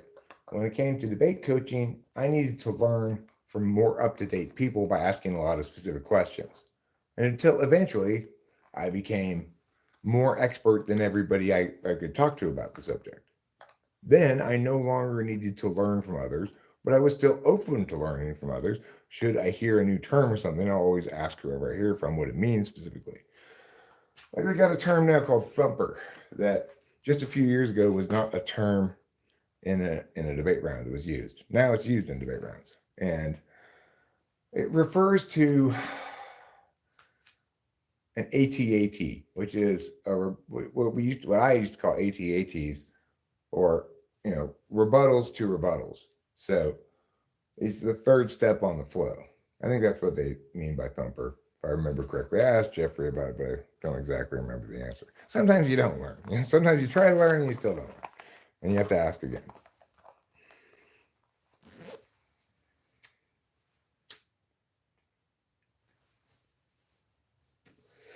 So do with that what you wish. Cone man. I have given you a perfect analog to your situation.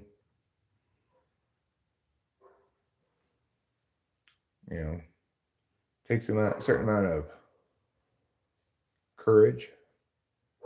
It's probably unusual rather than usual for people to double down on those moments when they need to open up and learn, to double down on, I know best. I am not one such person, which is why I do know best. About those things about which I know, right? I'm also very good at knowing what I know and what I don't know. I don't believe myself to be an expert in things that I'm not an expert in. Expertise requires both intensive study, intensive parsing, intensive experience, and relentless, dispassionate critique and improvement. Those things don't just happen.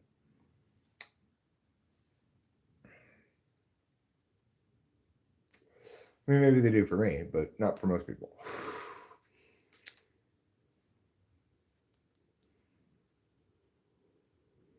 But I get it. You're not at all, in no way, shape, or form, are you the first person to take exception with my claimings regarding these things. A lot of people do. A lot of people feel the need to take me down a notch or something. They think I'm either arrogant, pedantic, have an overinflated sense of self-importance or something like that. None of those things are the case. I just, if any of those things were the case, then people wouldn't be complaining about those things. They'd be pointing out things that are wrong.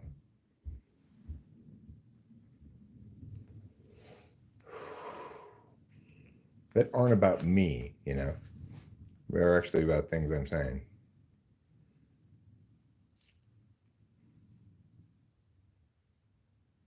And yeah, it's frustrating because it's like being me means consistently going through the world, being responsive to the words that other people say, on point, directly, either by asking them questions to ask them to clarify what they mean, or by responding to what specifically they said.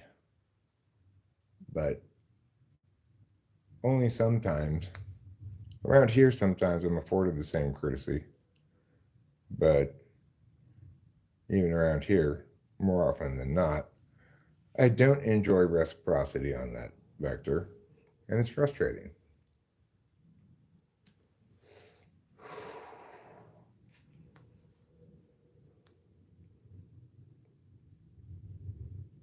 Like one of my least favorite things to hear is any variant of, but that's not what I meant. Variants of this come in the form of, you're making a lot of assumptions about what I'm saying. Or I just have trouble conveying everything that I'm saying because I have to type with my fingers.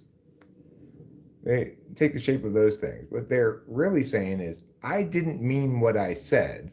I said what I said, but I meant something else. And my response to that is always reflexively going to be, well, maybe next time say what you mean. But I get it that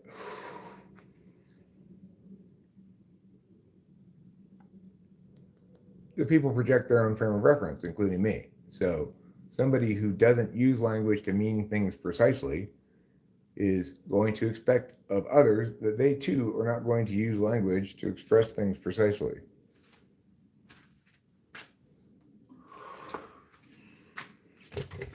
And I do use language like that, both in reading what somebody else says and in speaking myself.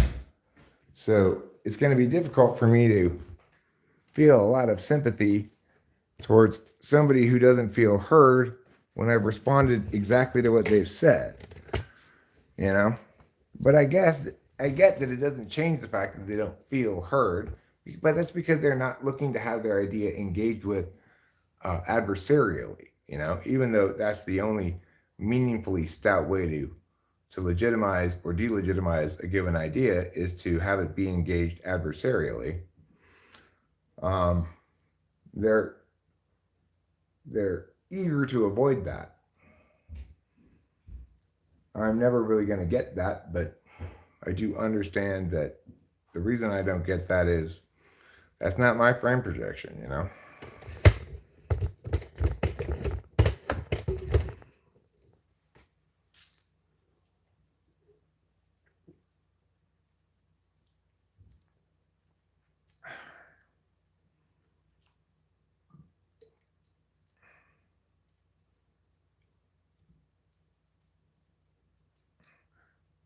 Well, you recognize it positively, but you don't like it when it expresses as exclusivity. In other words, that this understanding is exclusively correct of competing understandings. You'd like cognitive functions to be an interpretively open field that has not been resolved yet, in which you can do new work, make meaningful insights, etc. More or less, it's not possible to do that except in the framework of defensible typology, because everything else is just whistle and Dixie. If you can't defend what you're saying, if you can't substantiate, etc., then you're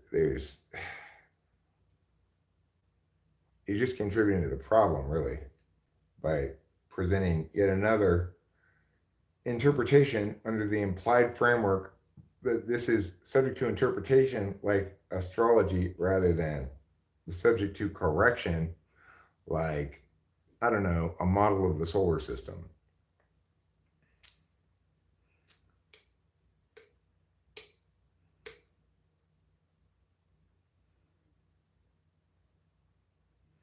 Well, no, Conan, what I said in response to it was, if from that you're implying that we ought to either treat his ideas differently in any way or assume he's correct or whatever, then that's wrong. If, in contrast, you don't mean to suggest that the level of respect he enjoys is relevant at all, then why did you bring it up? This is an example of, you might say you didn't mean what I inferred from what you said, but what you said did imply that. So I've articulated this earlier, and I've repeated exactly what I said earlier to drive the point home, that if you're conceding out the gate that his level of respect he enjoys is not relevant to anything, then why bring it up at all? The fact that you bring it up at all implies that you find it relevant. And my dismissal regarding its relevancy has nothing to do with whether you meant that he should be agreed with more or disagreed with more. My response to it was, there's no relevancy there at all.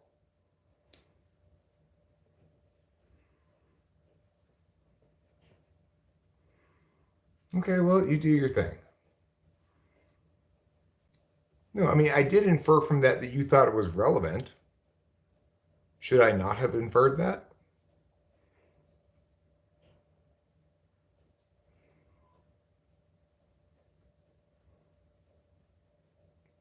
I normally don't say totally irrelevant things in the process of a discussion. So if I were talking about Noam Chomsky, I wouldn't make as one of my contentions, I went to the supermarket yesterday, right? Because it's not relevant to anything. If I did put that in there, you would be right to infer that I must think my trip to the supermarket is relevant to the discussion. And you'd be correct to answer that contention with, this is irrelevant.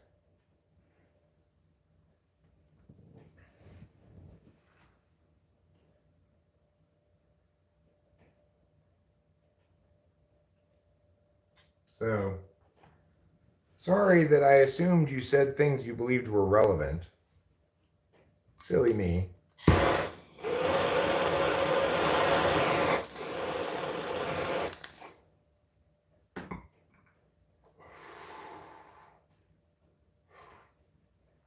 can't really promise not to make that mistake again.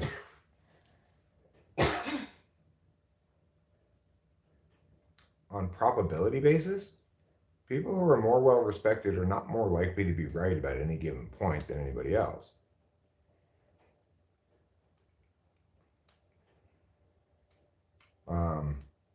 You might be able to say, I want to bypass determining whether Eric's correct about subordinating conjunctions by affording him correctness on the basis of his expertise. He was a grammar teacher, blah, blah, blah, blah, blah. So I'm going to assume he's correct. But you offer that assumption only because you don't want to do the work to determine if he's correct or not, right? So if I told you that a subordinating conjunction begins noun clause, that would be incorrect. Subordinating conjunction begins an adverb clause. I would understand totally if you didn't want to check that, because I do know what I'm talking about. You shouldn't need to check any of that stuff. And if you do check any of it, it'll all validate. Okay? I'm talking to you about grammar. So, so there is a time and a place where it's appropriate to defer our intellectual rigor to somebody else. I don't want to check to make sure that the astrophysicist's calculations are correct and that that asteroid will pass 1 million miles away from Earth rather than hitting Earth. I don't want to check it myself. I'm going to defer to the expertise of the astrophysicist, and that's fine.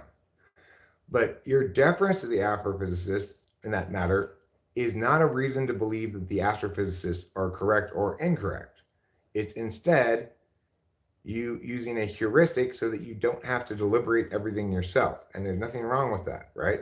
With issues like what Noam Chomsky is saying, the best possible point one could have made by saying he's respected is the point that, ergo, we shouldn't look to respect at all because he's respected but horribly inadequate in his intellectual work. Like, stunningly, mind-bogglingly inadequate. So we should really consider on what metrics people are affording respect and whether we might ourselves be guilty of affording respect to somebody who deserves none. Now, granted, Noam Chomsky is going to be a lot nicer in his attempts to engage with you than I am, because Noam Chomsky is not interested in what's correct in a black and white sense. He's interested only in grays. The problem with that is he doesn't distinguish, as you don't, those things which need to be demarcated in black and white and those things which need to be demarcated in gray. Namely, some problems, it's fine to split the baby in half. And some problems, it kills the baby. So Noam Chomsky is just baby killing.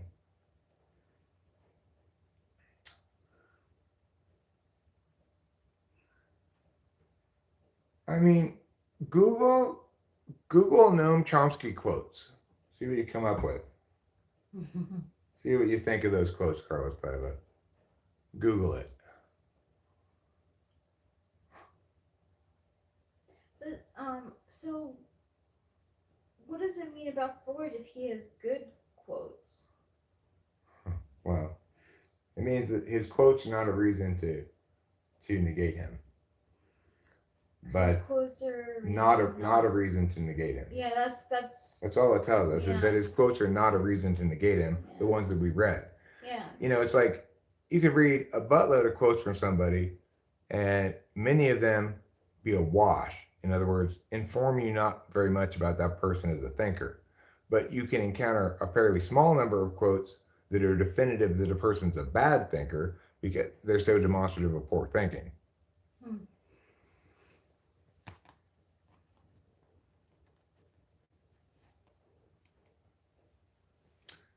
In other words, you don't need as big a sample size to determine that somebody sucks ass at something than you do to determine that they're great at it. You still need bigger than one. You need a set of examples, but it's like I don't have to go off the ski jump 20 times for you to tell within the first 5 if I'm competent at ski jumping or not, right? Maybe an expert ski jumper is going to crash on the first attempt, but totally wipe out on all the 5 first attempts? Probably not. In contrast, somebody might not be very good at ski jumping, be having a great day, look great on their first 4 out of the first 5 attempts, and then flounder the whole rest of the set of 20, you know? I was just going to say, like, isn't it, like, it's a phenomenon, kind of, when people have, like, I think what's called the yips or something, when a person who is such a pro at what their like game is, that during one match, one event, they'll just totally fucking like black out and like miss every ball or every chance they get, or you know, like mess up on the ski jumps just because, like, I don't know if it's the amount of pressure that's going on, but I know it happens sometimes where an expert in their field will just like, especially SE field, will just like freeze up and not be able to perform. Okay, so changes in progress very rarely are gifts from above. They come out of struggle from below. That's factually untrue. In fact, most advances in human civilization have emerged out of the elite class, be they elite intellectuals or elite business people or elite inventors, and then trickled down to the general population to enjoy. That's factually false, okay? If you're teaching today what you were teaching 5 years ago, either the field is dead or you are.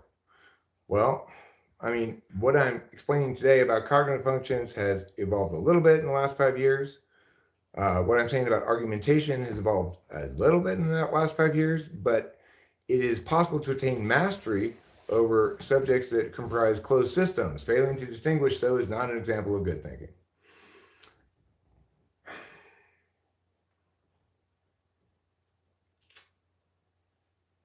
In the US, there is basically one party, the business party. It has 2 factions called Democrats and Republicans, which are somewhat different but carry out variations in the same policies. By and large, I'm opposed to those policies. Which policies, Noam Chomsky? I was asking myself the same thing. Which policies are these business policies? Is it the Supreme Court's overturning of Roe v. Wade? What does that have to do with business? Is he still alive? Is it COVID lockdowns? How did that help business? I mean, think a little bit, you fucking tard. Is he still alive? I don't know. Probably. Yeah, because like that quote sounds very recent.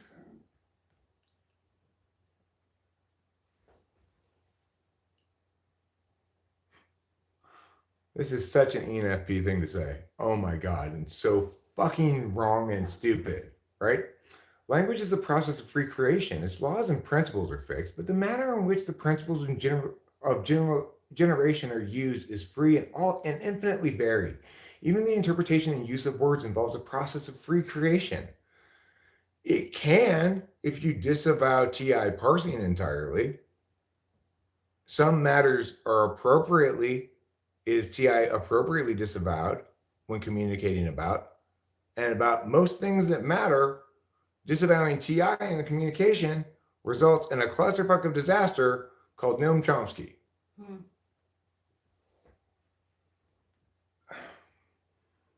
Oh my gosh. I can't believe that the Bible is one of the most genocidal books in history. Well, it does articulate a lot of genocide. Oh. Whether or not that makes it a genocidal book, I'm not sure. American imperialism is often traced to the takeover of Cuba, Puerto Rico, and Hawaii in 1898. Really? Why isn't it traced back to the, I don't know, settlement of new states in the West? Why isn't it traced back to the Louisiana Purchase? Why isn't it traced back to Seward's Folly, which turned out to be a great idea? Huh? Why isn't it traced back to any preceding instances of imperialism, such as, I don't know, the Spanish-American War? Why not, Noam Chomsky? It's because you don't give a fuck whether what you're saying is true or not? Yes, that's why. Because you're just saying shit that you think sounds good. You don't even care if it makes any sense.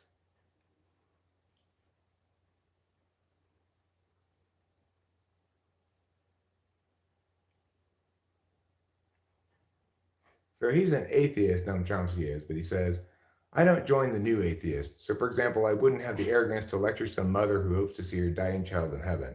That's none of my business, ultimately. I won't lecture her on the philosophy of science. Okay, well, are there actually atheists who want to do that? Want to lecture mothers whose children are dying about whether or not they can see their child in heaven? That's just fucking ridiculous. Who is this person he's positioning himself against? You know?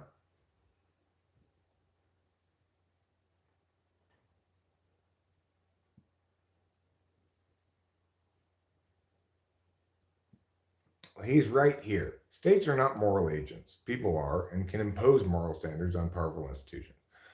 That's true. Of course, the reality is states behave as agents, and thus their behavior is evaluated in terms of moral permissibility, moral impermissibility, etc.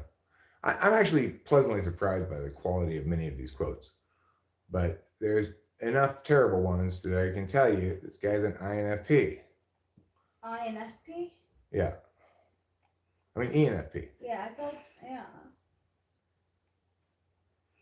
The idea that the U.S. has introduced and imposed principles of international law that's hardly even a joke. The United States has gone so far as to veto Security Council resolutions calling on all states to observe international law. Well, that's true, but who's making that argument? Is anybody making the argument that the U.S. introduced and imposed principles of international law? I mean, maybe in a high school history class talking about the League of Nations being initiated by a U.S. president, maybe in some sort of vacant historical context, but to the best of my knowledge, nobody is proclaiming that idea to be true.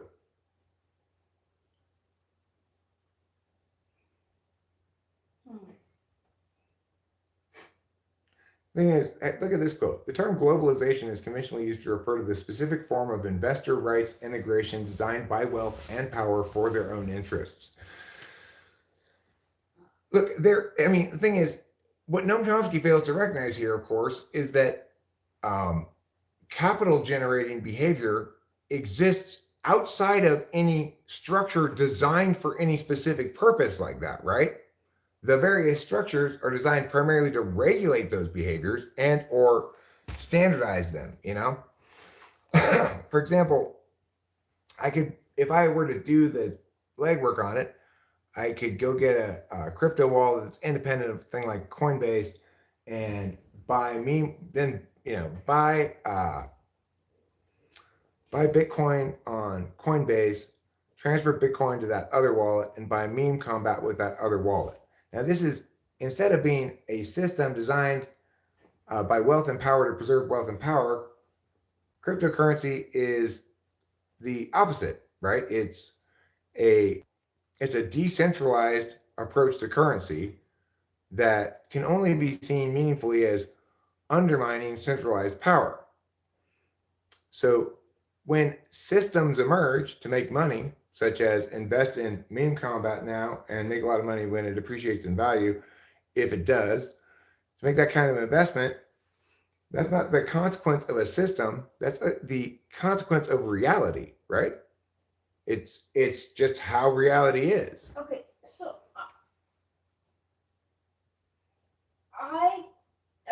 are you done? I'm sorry, I didn't mean to. Sure, I'm done.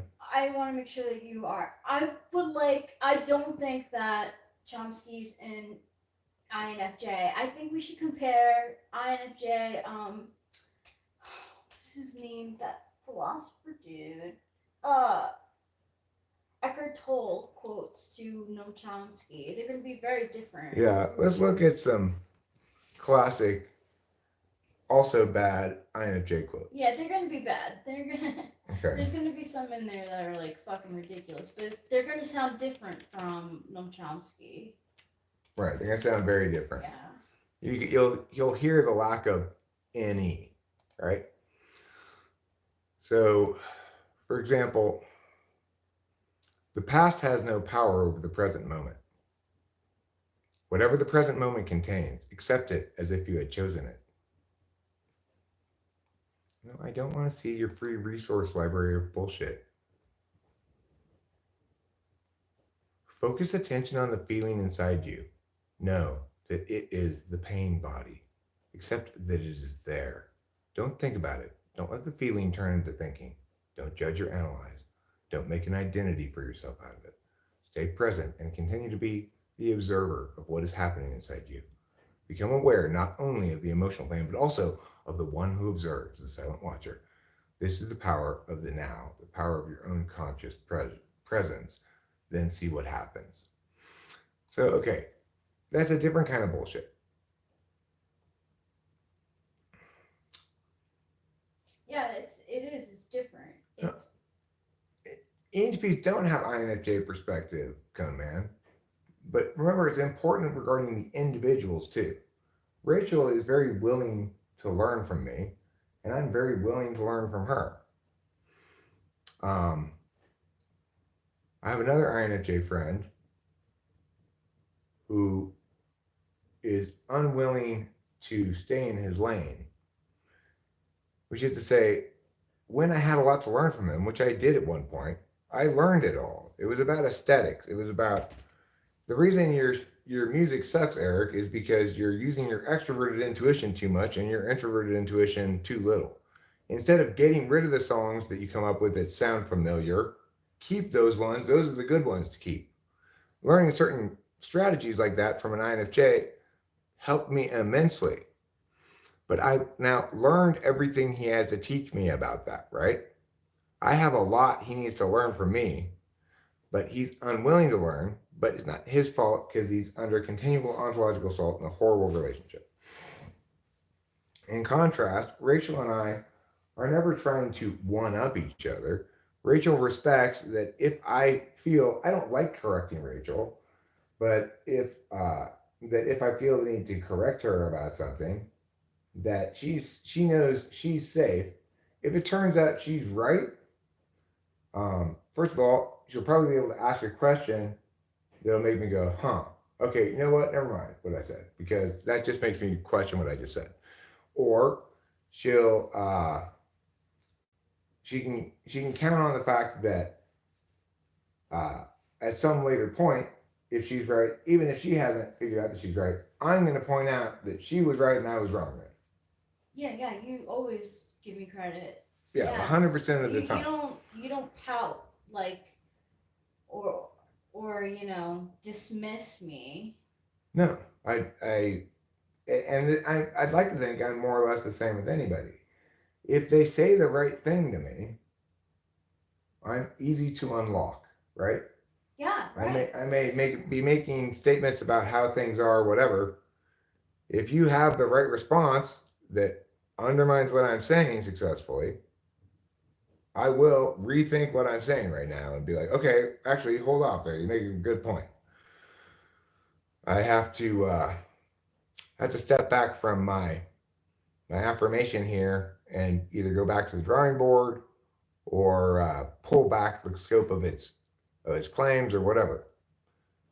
And I do keep track such that even if I still believe I'm right at the end of a conversation, if I later determine that you're wrong, I'll get back to you on it and make sure that I inform you of that update.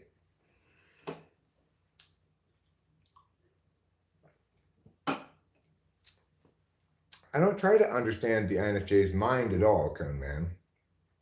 What I do is respond to their words. If you require me to understand your mind to communicate with me successfully, you're probably not an INFJ. INFJs understand other people's limits, you know?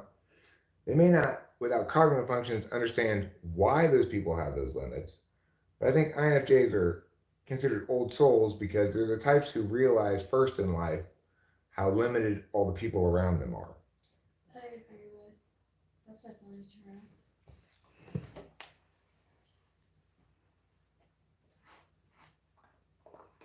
I feel like that's why Corey's like stuck in this like loop, because the people closest to him that he would trust, that he would get like, feedback from, only give him like negative feedback. Right, and So- it's not, and even that's not informative about anything. It's just it's all designed to take him down a notch. Yeah, so like that's where his like naivety comes in as well, because I like you got that right, Coleman, that INFJs can be naive. Like him finding I don't know what he found in the Unabomber's manifesto. I'm not really. I understand he thinks that technology is ruining our society and that we should be more aware of what it does to us as people. But like I found that to be a little naive, because it's opinions formulated without any self-awareness. yeah, Like you're vastly more informed as an INFJ about who you are than an INFJ who's never had any engagement with cognitive functions except to negate whenever I might bring it up. I'm lucky though, because I live with you, and because of that, like I can see you help me in my NE ignoring. You do help me. Well, you help me with TE, but that's like not really. Neither of us really noticed that, No. you know. And I think you notice your own SE failures in general more than I do. At least if those SE failures are failure to do rather than doing. Yeah, because I'm in my head a little bit more than I actually am with doing the actual action. I respect failure to do as a SE failure perfectly fine.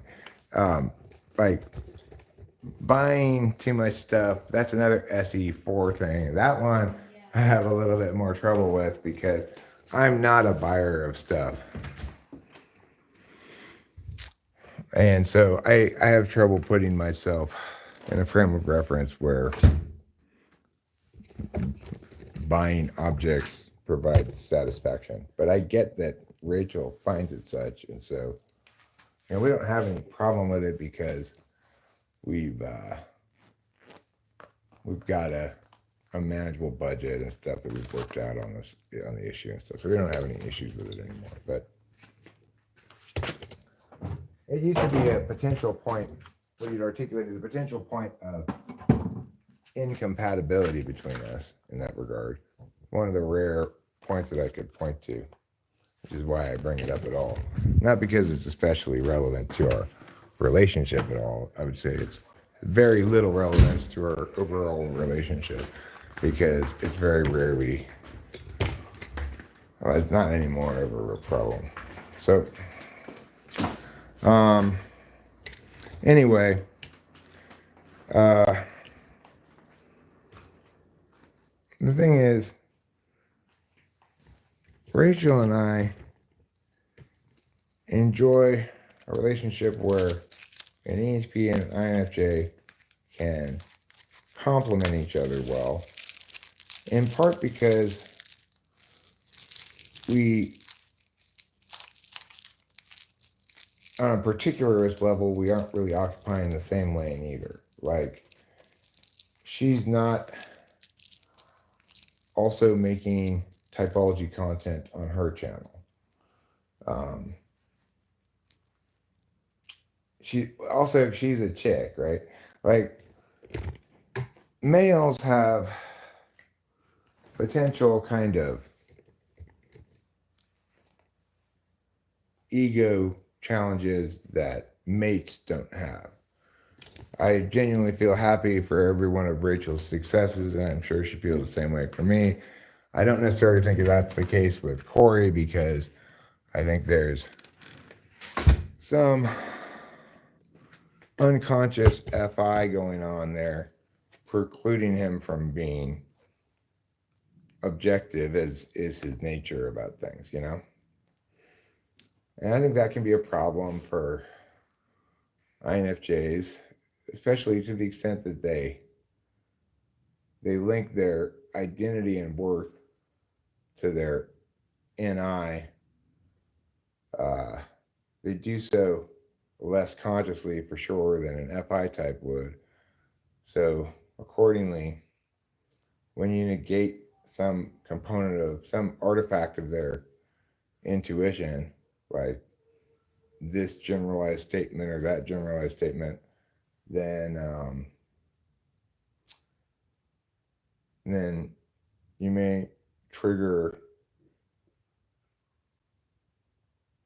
a defensiveness that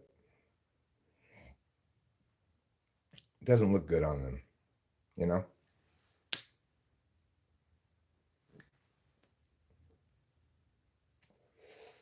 But I also recognize that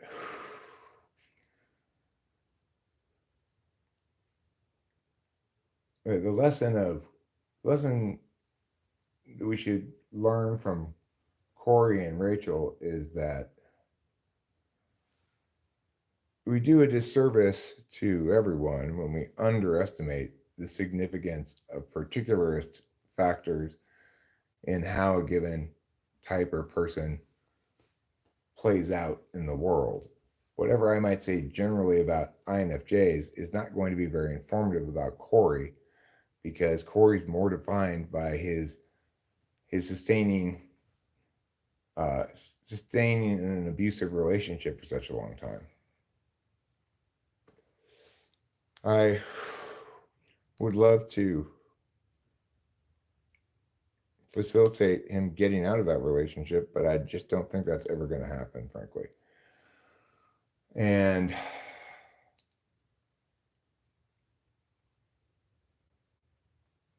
I don't know what to say about that. I don't plan to conceptually give up on the guy, but I also don't want to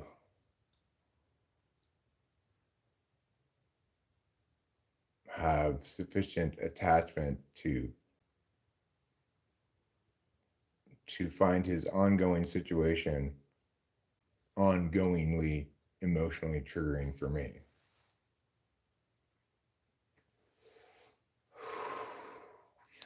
I'm not sure how to balance that. Heretofore, what I've mostly done is engaged in very limited contact with him.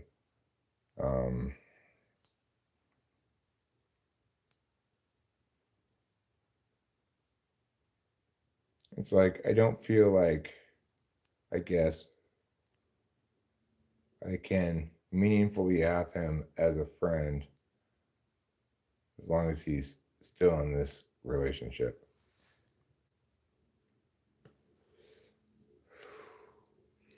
It's like,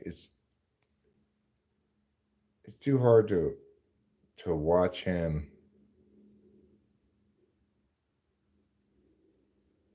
his thrashing around, expressing so overtly as lashing out against me, and it's difficult to see him become a shell of a man, you know.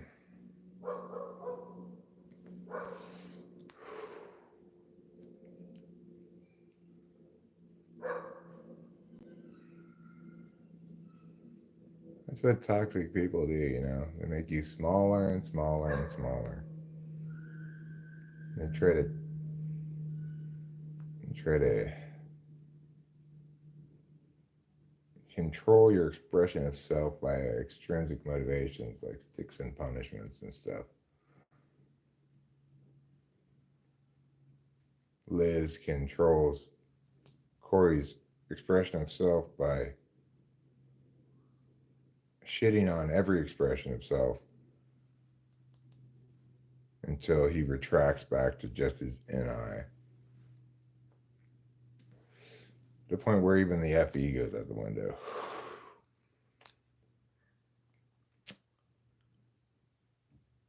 Like, one of the last times I talked to him, he was admittedly in a very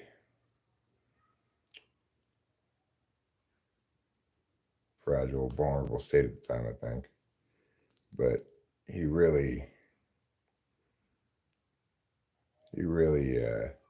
attacked me in ways that displayed like a forsaking even of the tool function, and just, or I mean, I guess just a fully toxic expression of the tool function, and NI about me and what he perceives to be elements of my ego or whatever. So when your tool function goes toxic, that would be like me choosing to relentlessly correct everything someone says, just because I want to watch them squirm, you know. It would be turning the tool function toxic. I may reflexively correct everything and be in an ongoing effort to do so in a calmer and more inclusive fashion, I guess. But I don't like watching people squirm. I also don't like trash on the communication highway. I tend to scold people who I see are throwing trash out on the communication highway. It's like, hi, I live around here, motherfucker. Keep your trash in your car.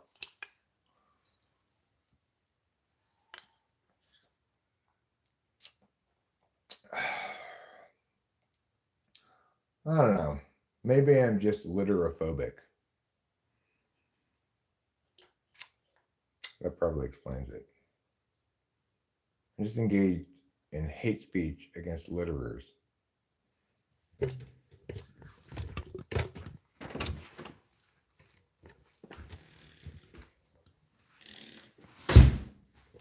Anywho,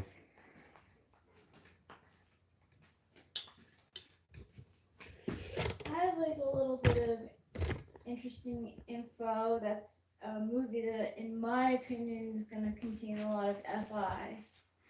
what movie is that? So they're making a second movie, Joker movie with Joaquin? Mm-hmm. Joaquin? And they casted Lady Gaga as Harley Quinn.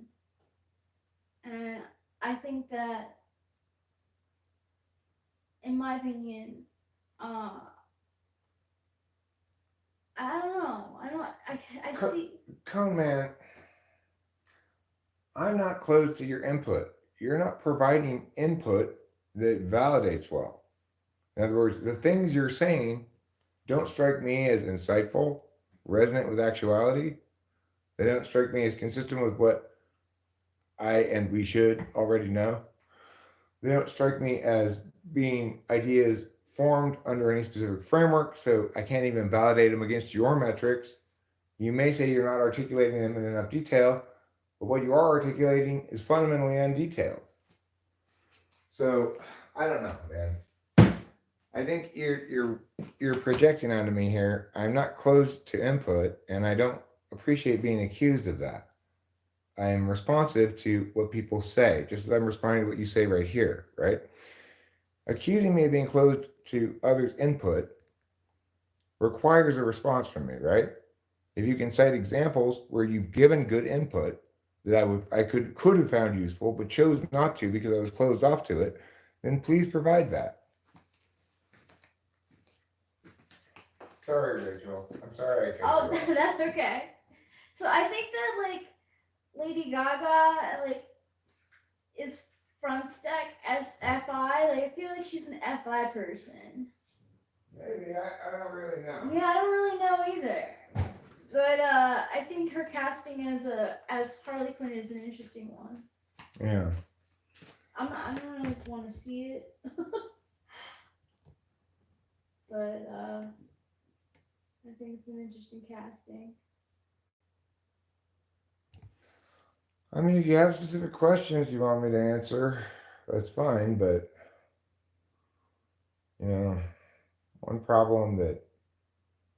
one thing that has proved to be a problem for me on plenty of occasions throughout life is that I almost always tell people the truth as I understand it. You might say I'm wrong or whatever, but I'm not bullshitting. I'm a straight shooter. Interesting. Okay, so there's this poll that says, who do you think is the most hated TV character of all time? And right now, Skylar White from Breaking Bad is winning. The wife of Walter White. What's the question again? Who do you think is the most hated TV character of all time? Really? I'm surprised. I know, me too. I'm very surprised at that. The next one is Sakura Haruno from Naruto. Oh. What's the name? Sakura? No, it's not Sakura, is it? Sakura.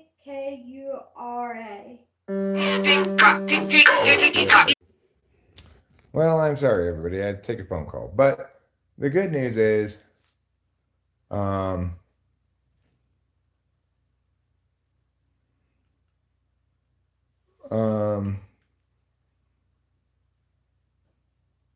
okay, well, fair enough. I'll concede that point.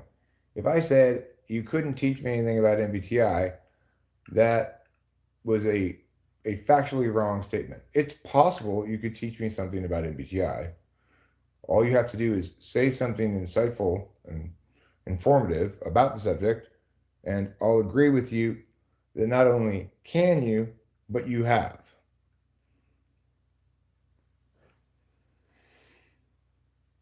It's also fair to say, though, and to point out that it's very unlikely to occur because it doesn't sound like you're thinking about the matter through the right frame of reference to really, like if you're intuiting through wrong framework, your intuition is going to lead you astray, in my opinion. But I could be wrong about that. So it's always ill-advised to say it's not possible for someone else to teach you something in any way, shape, or form. But sometimes that statement's a lot closer to true than others. So I think it's very unlikely you could teach me anything about English grammar that I don't already know. Or at least it's very unlikely that you currently know anything about English grammar that would be informative to me. That's easier to say that about a fully closed system like English grammar, which is almost fully closed, than it is about something more dynamic like a cognitive function understanding of human consciousness. But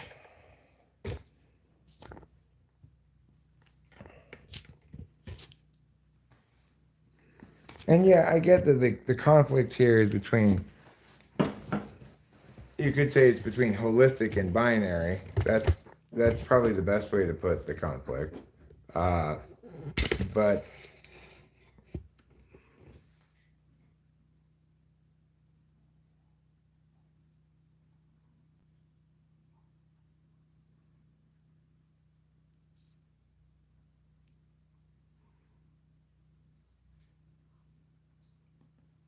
but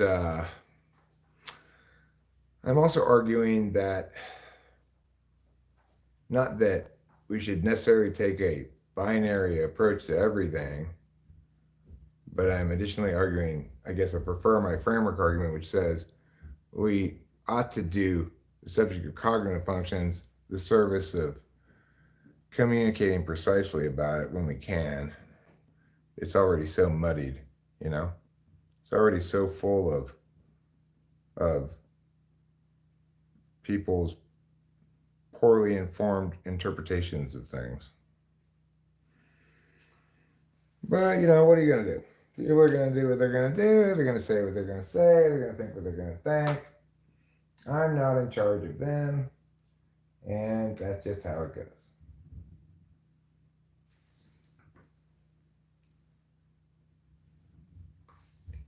That's just life in the big city, I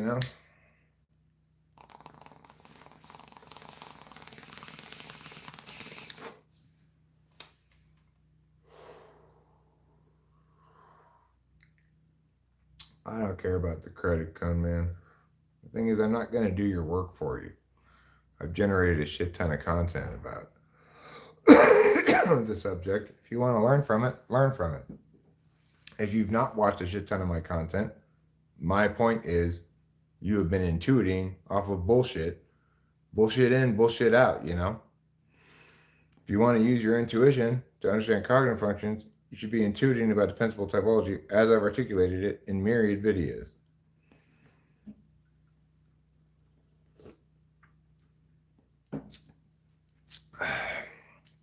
Well, I put together a compilation of tables and stuff, but it's fairly dated at this point.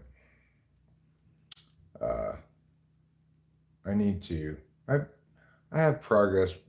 It may be something I do this upcoming year. I know, in fact, the purpose of this video really was for me to talk about how I'm feeling kind of purposeless right now because I'm not engaged in any project or enterprise that links to a specific outcome. Like I'm not making music, I'm not making cognitive function videos, I'm not making humorous videos, I'm not really making very many shorts. Normally, historically, I've always been a big makey person, right? So I think one of the issues is, as a maker of things, I'm well past the age at which one should normally have already been making those things that one had attained a level of widespread credibility on. Instead, I just keep doing what I want, right? So for me to feel purposeful, I do need to undertake a big project of some sort. It doesn't have to be a huge project. And maybe writing a cognitive function book is the project I ought to undertake. I think I feel better now about where to begin than I did before.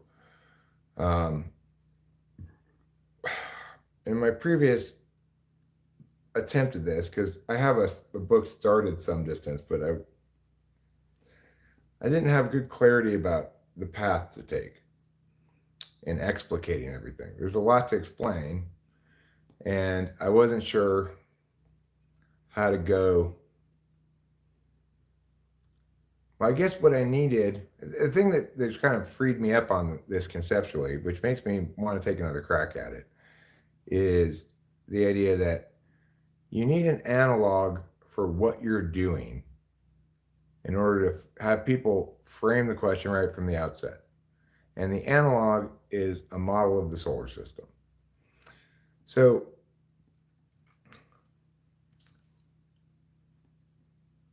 if I came in here and said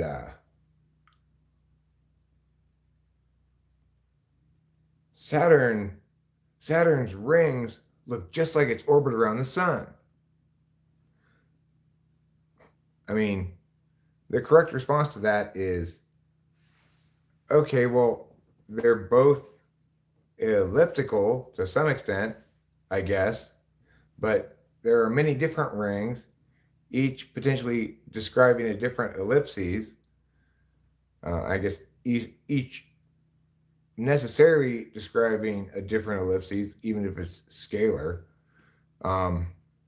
And are you saying that that ellipses is the same ellipses scalar on a scalar level as Saturn's orbit around the sun? And they go, look, you're not getting what I'm saying. You're not getting what I'm meaning. I'm saying, okay, I'm talking about modeling the solar system, right? You're making observations you believe to be of interest about objects in the solar system, but you don't seem to get what we're doing here, right? We're modeling the solar system. We need to understand each of these objects as either moving relative to the sun or unmoving as per the sun. And an orbit is a repeated circle around the thing, right?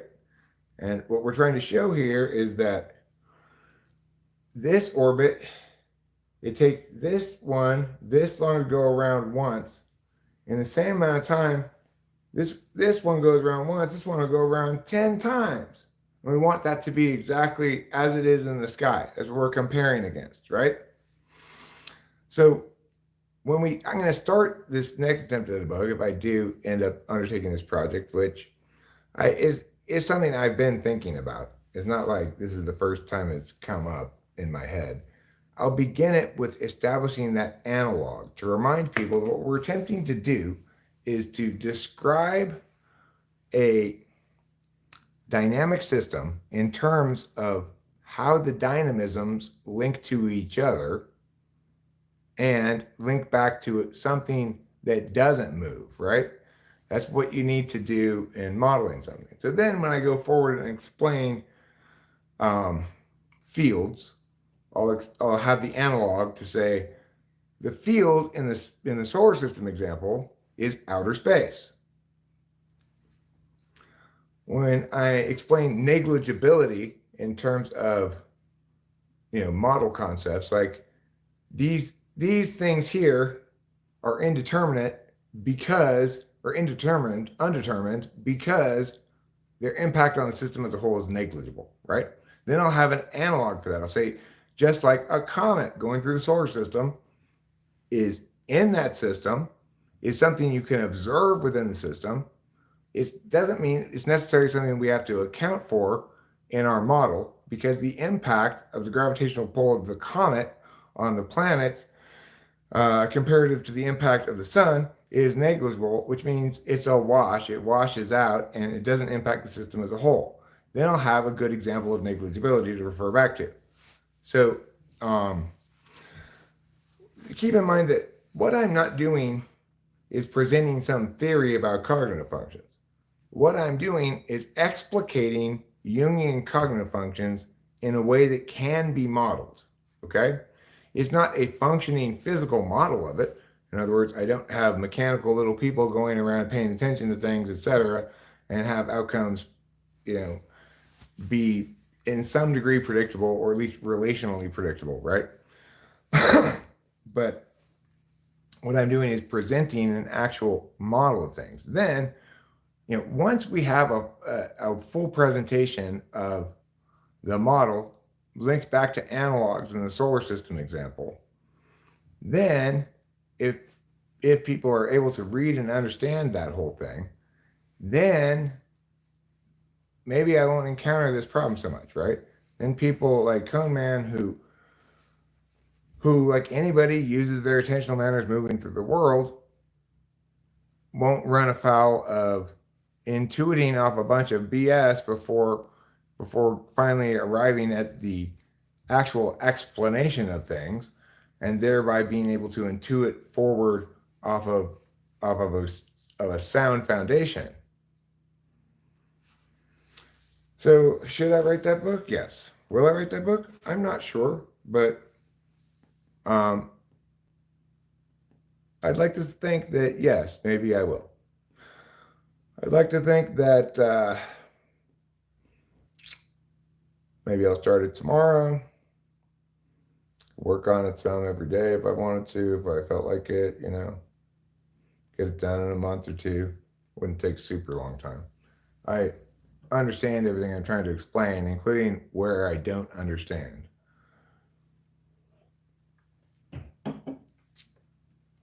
So, in that regard, if you know the full scope and sequence of what you're trying to explain, then it's very easy to explain it. I have a better understanding of the scope of what I'm trying to explain than the sequence of how to explain it. But I think what was lacking was that meta frame. I guess you might just call it a frame in this instance of an analogical frame, where you have an analogy of the solar system where you can link things back to so that people have a concrete example they do understand as a corollary to help them conceptualize what I'm explaining about cognitive functions, and to help frame their full understanding of it through that we are modeling something here. We're not, there's nothing wrong with pointing out that Saturn's rings are like its orbit around the sun if your only point is they're both elliptical. But to suggest that therefore Saturn's rings might have something to do with I don't know, changing its orbit or defining the shape of its orbit or something like that, well, that's just silly, and we wouldn't want to suggest that. So if you are just making observations about how, planets are round and so is the sun, well, that's great. That's not false, I guess, roundish. But it's not, it's something that's accounted for in our model. In other words, the various planets in the sun look like round balls of varying sizes. The hugest one by far is the sun, if it's to scale, But they're technically not perfect spheres. In fact, the sun doesn't even have a solid surface on it, etc. We could make all those observations, but we aren't trying to catalog every possible observation about the solar system. We're trying to model it, to explain how the motions of the various bodies in the heavens relate to each other as they go around the sun. So it's like, having articulated all that, I'm feeling like it's more possible to convey what I'm saying, right? Because most people are coming in with a understanding of cognitive functions and typology that either says things like, well, Neptune goes around the sun, takes longer to go around the sun because it has fewer rings than Saturn, and those rings on Saturn make it more aerodynamic in space. You've got people saying shit like that in cognitive functions. You hear all kinds of crazy nonsense about the solar system. If you change solar system to cognitive functions or human consciousness, right? Things that are indicative of wrong modeling, things that are suggestive of wrong modeling, things that are highly suggestive that the person doesn't believe this is something that can be modeled. In other words, that it's just arbitrary and open to interpretation. You encounter all kinds of things like that. And it's obviously frustrating to be building a model of the solar system and have people come in and go, oh, look, Saturn goes vertically around the sun, while the other ones go like this. What? That's not the case. Yeah, it is. I've got my own pet idea about this. It's called Saturn's optical illusion of verticality, which says that even though Saturn looks like it's moving in the same circle as the other planets, it's actually going this way. And here's why.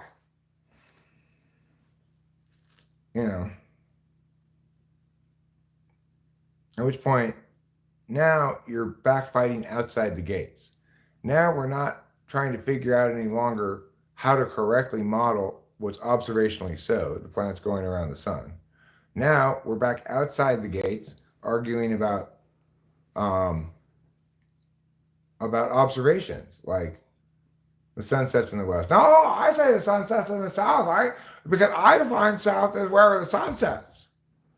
And then you go, okay, I cannot have this conversation anymore, because if we can't even agree on basic observations, if we can't agree on any basic terms because I'm the only one defining them operationally, then it's just banging my head against the wall, right? It's like trying to teach interview skills to an ISTP.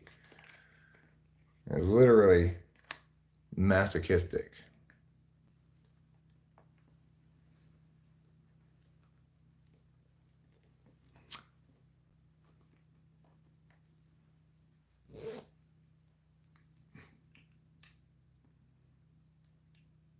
Right, looking to consistently follow a procedure. That's Chow Hua in a nutshell. She's trying to find, uh, an authoritative procedural protocol thing to follow.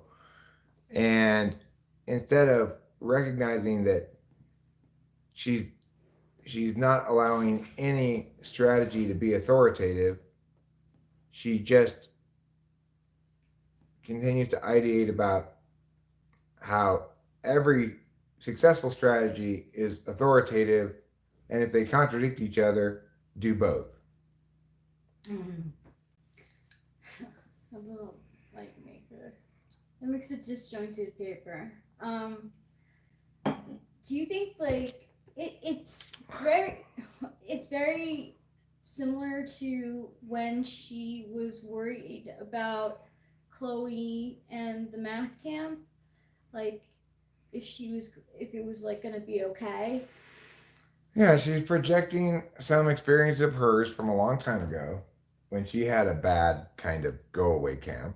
She's projecting her fourth slot FI, which needs protection onto her daughter, who's super unconscious of it, and assuming that because she can come up with a lot of possible things that might go wrong or ways in which Chloe might have a bad time, that one of those is likely to be true. After all, she can come up with 10,000 ways in which Chloe might have a horrible time, but only one way, if any, in which she might be fine. Yeah. Because, of course, Chow Hua cannot ideate how and what Chloe is going to find experientially pleasing or displeasing, how she's going to respond to that, and whether or not she's going to affect her own solutions, or even if she's going to encounter any problems. Chow Hua can't evaluate the question in terms of whether she's going to be fine or not. She can only evaluate the question in terms of all the possible ways she might not be fine. Right. So now she's listening to the Jeffrey's counselor, who like obviously like has limited ideas for papers, and she's trying to mix what you say, what the counselor says, and what she thinks all together to make these papers so that Jeffrey will get into the schools of his choice. It's like no, TI understands why, TE understands how. TI links to meaning, TE links to efficacy or efficiency. Yeah, okay, fine, cool.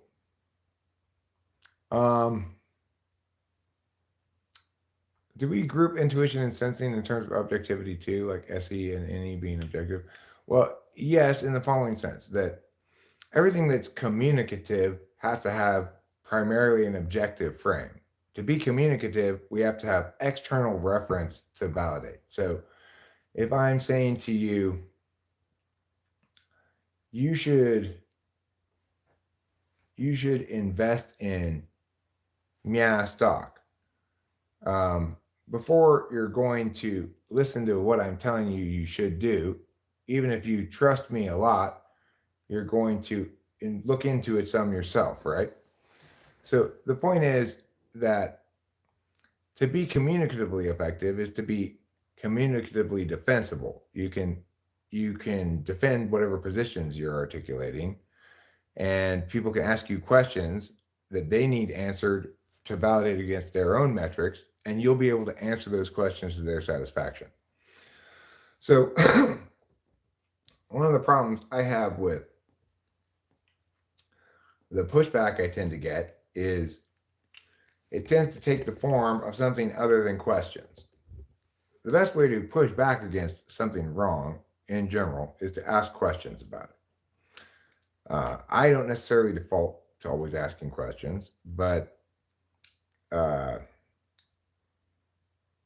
INTP, for example, will ask a couple of questions, determine from a person's answers that they don't know what they're talking about, or that they're communicating for reasons other than conveying information, and then cease to engage them. I'm likely to ask questions, then get mad that they don't answer those questions, right? When somebody doesn't answer your questions, when you ask specific questions and they give you answers to different questions, don't answer the question, make another point instead of answering the question, then you know there's no reason to be chatting with them. But it takes me a long time to recognize that sometimes because I tend to go more on offense, and I'm not designed to just determine the status of something to be satisfied like that, like a deliberator is. I want to attain agreement because I got third slot FE, and I want my objects, my words that I put on the external field to be validated by others. Of course, my strategy to get those things validated by others is fairly poor. Historically, it's always been show them how well they validate on my metrics, maybe get them to establish what metrics they would validate against. But of course, that's just a projection of TI ultimately. Like, even if it's the correct way to evaluate a given thing because of its particular circumstances, nature, whatever, people don't pay attention in optimized ways. They pay attention in habituated identity linked ways, So it's like I'm kind of a terrible ambassador, but an active ambassador in favor of us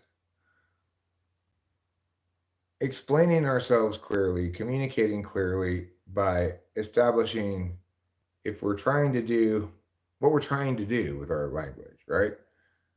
A lot of times, like always pretty much, people don't think about, consider, or allow to inform their understanding of things why they're saying those things. Are you saying those things because you're explaining something? Are you affirming something? Like a change in the status quo of some sort, either in terms of what we should believe or what we should do? Are you negating something that you believe is extant in the status quo, but we ought to agree that it should be negated or something? What are you doing with language? Are you just sharing your personal story because you thought it would be interesting or because it's relevant? Are you conveying what you like and what's important to you in ways that you don't expect to generalize? Are you conveying what you like as important to you and conveying that you expect it to generalize? Those sort of things, right? People don't do that kind of metacognition where they assess why they're using language. I'm using language most of the time around here when I'm having talks like this anyway. I'm using language to explain things. I'm trying to explain, in this instance, how and why it can be frustrating for me to communicate with people because by and large, they've not ever considered the purpose of their communication, or what standard they need to meet for that communication to be successfully communicated or unsuccessfully communicated. So for me, I'm trying to explain things means the explanation's successful if it's correct, not if other people understand it. Some people will understand it well enough and understand why it is the way it is well enough to be convinced that there's no reason to backtrack and revisit the framework level, that attempting to model human consciousness is really the only reasonable thing to do with cognitive functions, in the sense that if you treat it as something other than an explanation of how and why people are how they are, then it's not guaranteed to be correct, right? Like if I use it to make decisions about human resources questions, it's by no means guaranteed to be correct, because you're trying to make intuitive leaps from what you can accurately describe and expect from cognitive functions and what you practically want in the real world.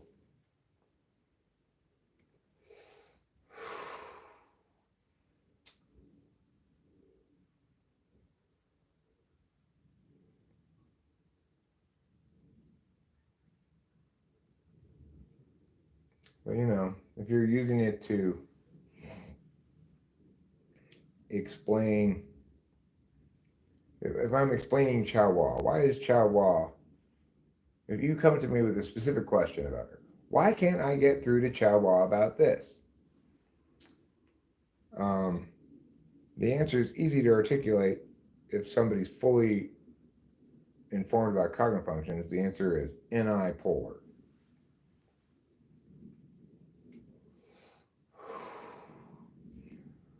And the reason you keep talking to her but not communicating anything is because she doesn't understand communication as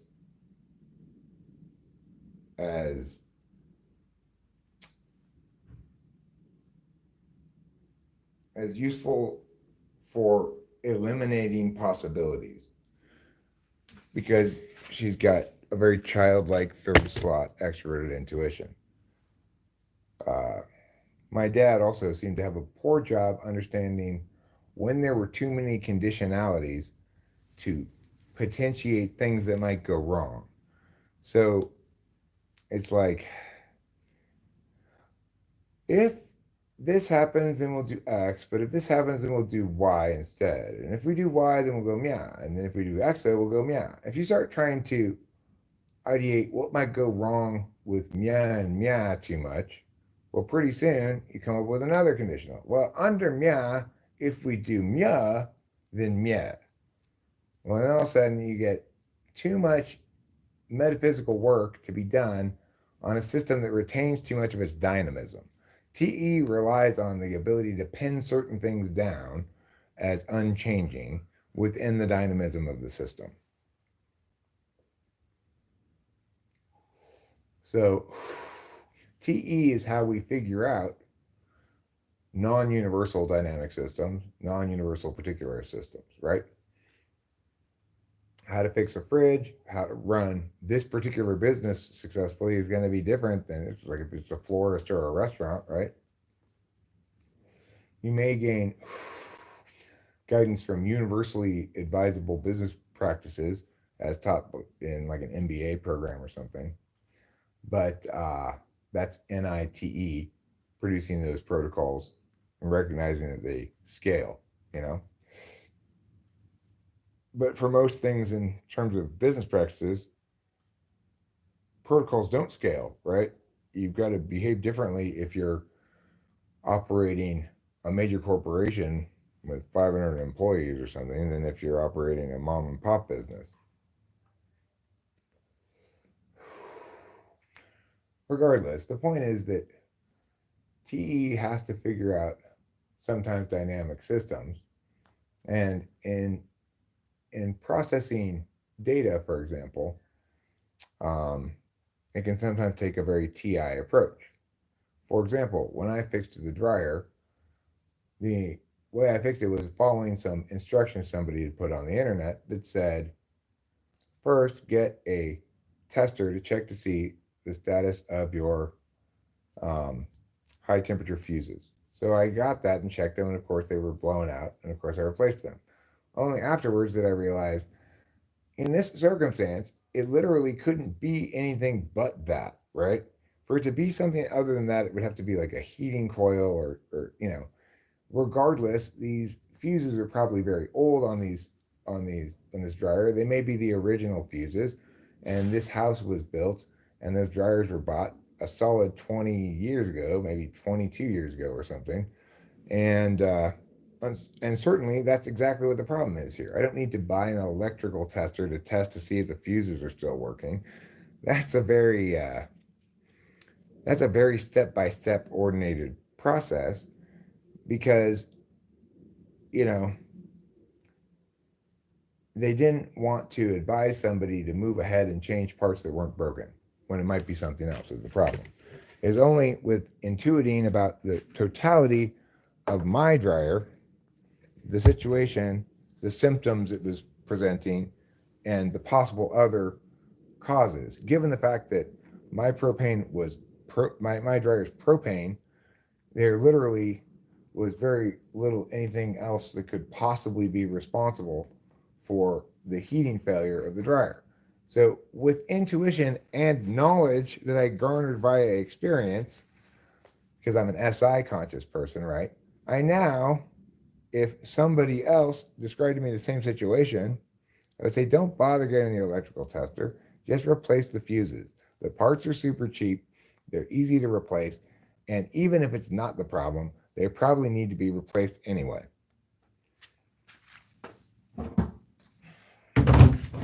And in retrospect, having now experienced the dryer fixed in full, I recognize that almost certainly we've been running on just one of the two high temperature fuses for probably the whole time we've been living here.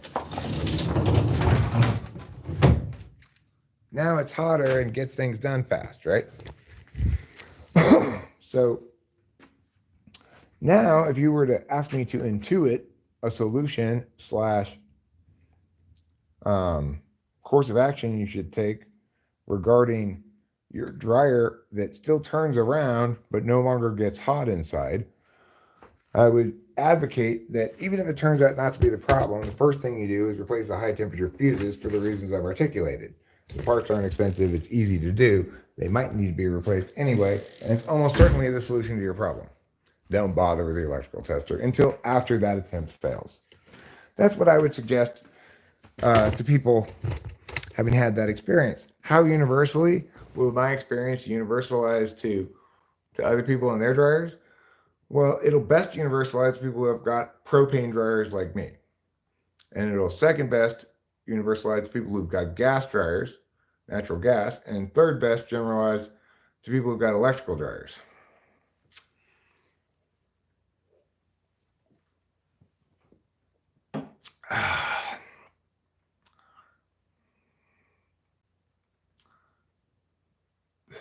Right. TI is universal. It's the logic of language. It's the logic of statement connectives and or not, if then, if and only if. So, okay, I'm going to wrap it up now. It's 3:37 in the afternoon. I've been live streaming for more than 3 hours, it looks like, and I've been sustaining this live stream in part because what excellent turnout we have today. 18 people. That's wonderful.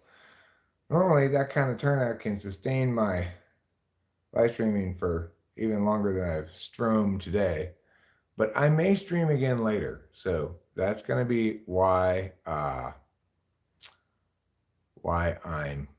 going to end the stream. It's been an emotional one.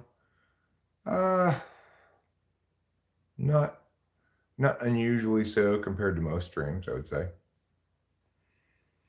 It's been kind of standard operating fare, you know, a little bit of